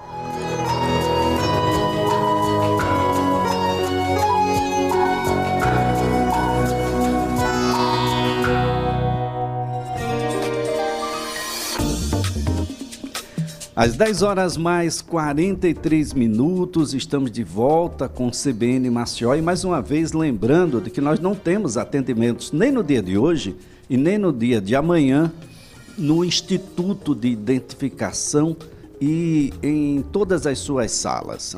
Nós temos paralisações aí nas centrais já da capital e em parte do interior do estado, em vários municípios, Cacimbinhas, Batalha, Anadia, Feira Grande, Major Isdoro, Matriz de Camaragibe. Hoje, por exemplo, Maribondo, Novo Lino, Olho d'Água das Flores, Maragogi também não tem atendimento no Instituto de Identificação. Quem por acaso marcou vai ter um reagendamento dessa marcação. Amanhã também estão fechados os postos da Casa de Direitos, lá na Central já também do Shopping de Arapiraca, Atalaia, Delmiro Gouveia, Murici, Palmeira dos Índios também estão aí com os postos de identificação fechados. Isso por conta de uma atualização do sistema automatizado de identificação biométrica. É um procedimento técnico que, segundo a direção do Instituto, é inevitável e isso vai contribuir muito para a melhoria das atividades do atendimento ao público. Olha, e a busca por termos como votação, taxação, Shen na interface cresceu quase 5.000% após o polêmico projeto lá das blusinhas. A gente vai a Brasília com as informações de Larissa Lopes. Com o avanço da medida que taxa em 20% as compras internacionais de até $50, consumidores têm corrido atrás de informações sobre a cobrança e acessado sites como Shein e AliExpress para comprar as blusinhas antes que fiquem mais caras. De acordo com dados do Google Trends analisados neste sábado pela reportagem, desde que a taxação entrou em pauta no Congresso, as buscas por nomes das gigantes das vendas internacionais ficaram acima da média. Também houve uma alta expressiva nas pesquisas em torno do tema. A busca por votação, taxação Shein teve aumento de 5.000%. A pesquisa pelo nome Shopee cresceu quase 2.000%, assim como a pergunta a partir de quando será a taxação. Com o frio chegando, a busca por casaco feminino, por exemplo, teve aumento de 130%. A coordenadora pedagógica, Kátia Vieira Jorge, correu para comprar itens de inverno antes que sejam taxados. Eu corri, sim, para comprar algumas mercadorias de inverno, porque a gente sabe que quando começa essa estação do ano aqui, os produtos todos sobem de preço por causa da especulação do mercado, eles acabam aumentando o preço dessas mercadorias. E agora o que nos resta é voltar para o crediário, comprar a prestação nas lojas aqui do mercado interno. O texto da taxação deve voltar a ser apreciado por deputados federais na próxima terça e, a partir da aprovação, o presidente Lula tem 15 dias para sancionar a lei. Quem também está aproveitando os últimos dias de isenção da taxa é a enfermeira Tenille Pinheiro dos Reis. Eu tenho um filho de 1 ano e 9 meses, então o que eu mais compro na Shein são roupinhas de criança, que hoje em dia é muito caro, né? É muito caro fora da Shein, né? Eu compro muito body, eu compro muita roupinha de natação e eu tô correndo para fazer essa compra o quanto antes para não ser taxada, porque eu sei que a partir da hora que tiver essa taxação, esse valor incluso, vai ficar muito mais caro e não vai mais valer a pena, não vai mais, para mim, fazer sentido comprar as coisas na Shein. Nas redes sociais, há quem diga que mesmo com a taxação vai continuar comprando nos sites estrangeiros porque ainda assim vai valer a pena. Por outro lado, para muita gente, a incidência do imposto vai tornar a compra inviável. De acordo com o Google Trends, os estados que mais buscam pelos nomes de sites estrangeiros são Rondônia, Tocantins e Piauí. Por outro lado, São Paulo e Rio de Janeiro aparecem nas posições 22 e 25. Varejistas nacionais alegam concorrência desleal ao defenderem a taxação. Em nota, a Shopee afirmou que tem posicionamento favorável ao imposto de importação de 20%, já que 90% das vendas da empresa no país são de vendedores nacionais. O AliExpress afirma que a medida vai impactar de forma negativa a população brasileira, principalmente aqueles de classes mais baixas que deixarão de ter acesso a uma ampla variedade de produtos internacionais. Procurada, a Shein não se manifestou até o fechamento da reportagem. com a colaboração de Amanda Mazei, de Brasília, Larissa Lopes. Olha, parlamentares pediram que a MP do governo que compensa a desoneração da folha de pagamento seja devolvida antes mesmo da análise na Câmara. E a gente sai agora de Brasília, nós vamos a São Paulo com as informações de Guilherme Muniz. Dário Durigan defendeu a medida provisória que limita as compensações de créditos de PIS/COFINS como forma de bancar a desoneração da folha de pagamento. O texto foi alvo de duras críticas de parlamentares na última semana. O secretário executivo do Ministério da Fazenda destacou que a medida tem como foco o equilíbrio fiscal do país. É simples, é fácil, não é? Mas do ponto de vista do que a gente está vivendo, a quadra que a gente vive, nós não temos muitas opções. Ou a gente revê todos os benefícios e agora a gravação, e a gente fica com o orçamento aprovado com déficit zero, ou a gente mantém a oneração que está sendo feita para dar validade para os benefícios, ou se acha uma alternativa. Dário disse concordar que a medida proposta é dura, mas afirmou que a equipe do Ministério da Fazenda está aberta a discutir alternativas. Ele afirmou que há risco para os juros e para a inflação se nada for feito. As afirmações foram dadas neste sábado durante um painel sobre o futuro da economia do Brasil, em um congresso com representantes de empresas e do setor financeiro, além de políticos, na cidade do Guarujá, litoral paulista. Uma coalizão de 27 frentes parlamentares do Congresso pediu que o presidente do Senado, Rodrigo Pacheco, devolva a MP. Eles argumentam que ela traz graves consequências para o setor produtivo, principalmente o industrial, agroindustrial, petroquímico, de alimentos, medicamentos e os segmentos exportadores. Os parlamentares se disseram surpresos pela medida. O presidente do BNDES, Aloísio Mercadante, cobrou que o setor produtivo e o governo se unam em prol da economia. Nós precisamos de uma parceria entre Fazenda e Banco Central, cada um dialogar mais, para a gente sair nesse momento que o Brasil vai chamar a atenção do planeta num outro patamar, trazendo mais investimento, mais parceria, mais desenvolvimento. Às vezes eu ia algum lugar e falava, desce do palanque, eu estou vendo agora, tem empresário que precisa descer do palanque, vamos botar a bola no chão e vamos começar a virar essa partida e mudar o ambiente. Já o presidente do Banco Central, Roberto Campos Neto, também participou do debate e afirmou que o que mais importa para a autoridade monetária hoje é que haja convergência da dívida fiscal do Brasil, com menos peso para as medidas que são tomadas no dia a dia do Ministério da Fazenda. De São Paulo, Guilherme Muniz. E os analistas do mercado financeiro elevaram aí a estimativa não só da inflação para este ano, mas passaram também a projetar um crescimento maior da economia em 2024. São informações do relatório Fox, divulgado agora há pouco pelo Banco Central. Então, para este ano, os analistas dos bancos elevaram a expectativa de inflação de 3,88 para 3,90.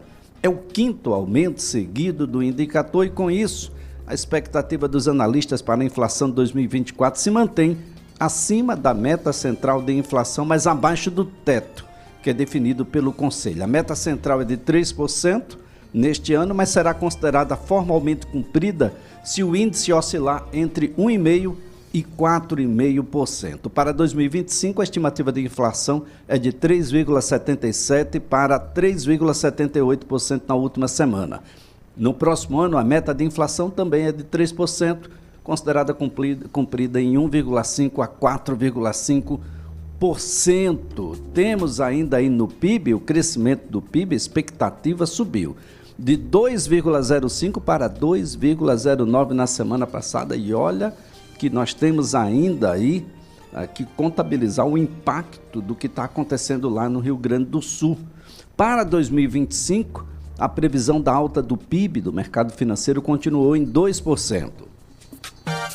Já a taxa de juros, os economistas do mercado financeiro mantiveram estável a estimativa para a taxa de juros da economia brasileira, ou seja, sempre alta, muito alta. Para o fechamento deste ano, não há absolutamente nenhuma razão para isso, mas a projeção do mercado para o juro básico da economia permaneceu em 10,25%. Nosso agiota oficial é terrível. Para o fim de 2025, por sua vez, o mercado financeiro elevou a sua estimativa de 9,18% para 9,25%. Tem muita gente perguntando, e o dólar? Projeção para o câmbio aí em 2024 permaneceu em 5,05% e para o fim de 2025 de 5,09%. Mas é importante destacar aqui, hoje o dólar comercial está operando aí em R$ 5,35, no alta aí de 0,8%. É um dólar que vem aumentando à medida que o tempo passa. É uma coisa que a gente precisa aí observar, principalmente para quem quer fazer viagens, esse tipo de coisa, onde a moeda americana tem uma presença muito forte. E líderes partidários estão discutindo punições para os deputados Nicolas Ferreira e André Janones após a confusão na última semana. Deputados também vão debater a chamada taxa das blusinhas. Voltamos a Brasília com as informações de Milena Teixeira. Líderes partidários estudam novas ações para evitar novos tumultos na Câmara dos Deputados após o Conselho de Ética virar palco de agressões entre parlamentares na última semana. O líder do governo na casa, José Guimarães, deve se encontrar nos próximos dias com deputados para discutir o assunto. A ideia é que os parlamentares também levem a questão para a reunião de líderes, que acontece toda terça-feira com o presidente da casa, Arthur Lira. Os deputados avaliam pedir a Lira ainda que o Conselho de Ética analise a troca de agressões entre os deputados André Janones, do Avante, e Nicolas Ferreira, do PL. Os parlamentares afirmam que o caso é grave e visam pedir algum tipo de punição para que casos como esse não voltem a ocorrer. Na semana passada, os dois deputados trocaram empurrões em um dos plenários da casa e precisaram ser contidos pela Polícia Legislativa. Ainda na reunião de líderes, os deputados também devem discutir a votação do projeto que prevê a taxa de 20% para compras internacionais de até $50. A casa deve pautar a votação do texto na terça ou na quarta-feira. A matéria volta para análise dos deputados depois de ter sido aprovada pelo Senado. A proposta está no mesmo projeto de lei que cria o MOVER, projeto de incentivos fiscais para a indústria automobilística. Os deputados também avaliam que o projeto que proíbe a validação de delações premiadas fechadas com presos e que criminaliza a divulgação do conteúdo dos depoimentos também pode avançar na casa nesta semana. Na última quarta-feira, o presidente da casa chegou a pautar a matéria, mas houve suspensão da sessão. Na avaliação de deputados da base do governo, esse projeto pode beneficiar a extrema-direita, incluindo o ex-presidente Jair Bolsonaro. De Brasília, Milena Teixeira.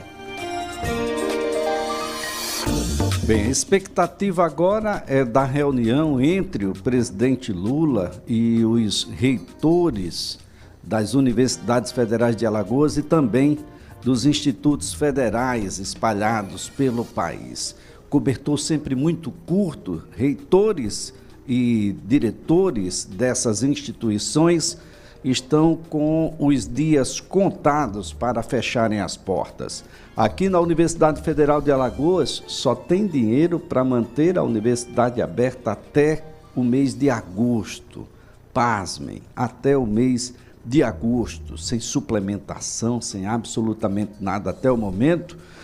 Numa crise que começa lá atrás, ficaram sem dinheiro desde 2019, que nós temos aí uma diminuição muito grande dos valores que são colocados para as instituições federais de ensino, lembrando que essas instituições só aumentam, praticamente triplicaram aí de 2014 para cá, a sua presença no estado de Alagoas. Hoje nós temos institutos federais em vários municípios, vários campi das universidades federais, de modo a fazer com que é uma responsabilidade muito grande. O presidente Lula está acenando para as universidades com um programa de aceleração de crescimento, o PAC, que vai impactar não só as universidades e institutos federais, mas os hospitais universitários, que cumprem um papel de extrema relevância. Já para professores e técnicos administrativos das universidades e institutos federais, a luta continua, não é, companheiros? continua. E é assim que a gente vai colocando aqui um ponto final no CBN Maceió desta segunda-feira, 10 de junho de 2024. O programa contou com os trabalhos técnicos de Alex Melo, as reportagens de Camila Bibiano, a produção de Flávia Iese, a direção de jornalismo é de Marcos Vasconcelos. Apresentação: Elias Ferreira. De volta amanhã, a partir das 9 da manhã, com o CBN Maceió, que é feito para você. Daqui a pouquinho, as informações do esporte, aí o vice-campeonato do Nordeste para o Clube de Regatas Brasil, informações também sobre o Centro Esportivo Alagoano, CSA, que tem compromisso hoje no Estádio Rei Pelé. Daqui a pouquinho também as informações do repórter CBN. Até lá!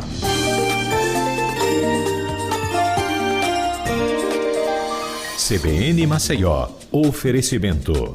Medrádios e você, juntos pela vida.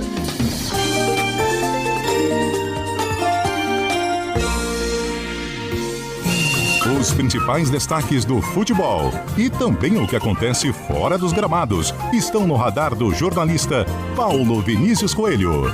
Prancheta do PVC, de segunda a sexta, em 2 horários.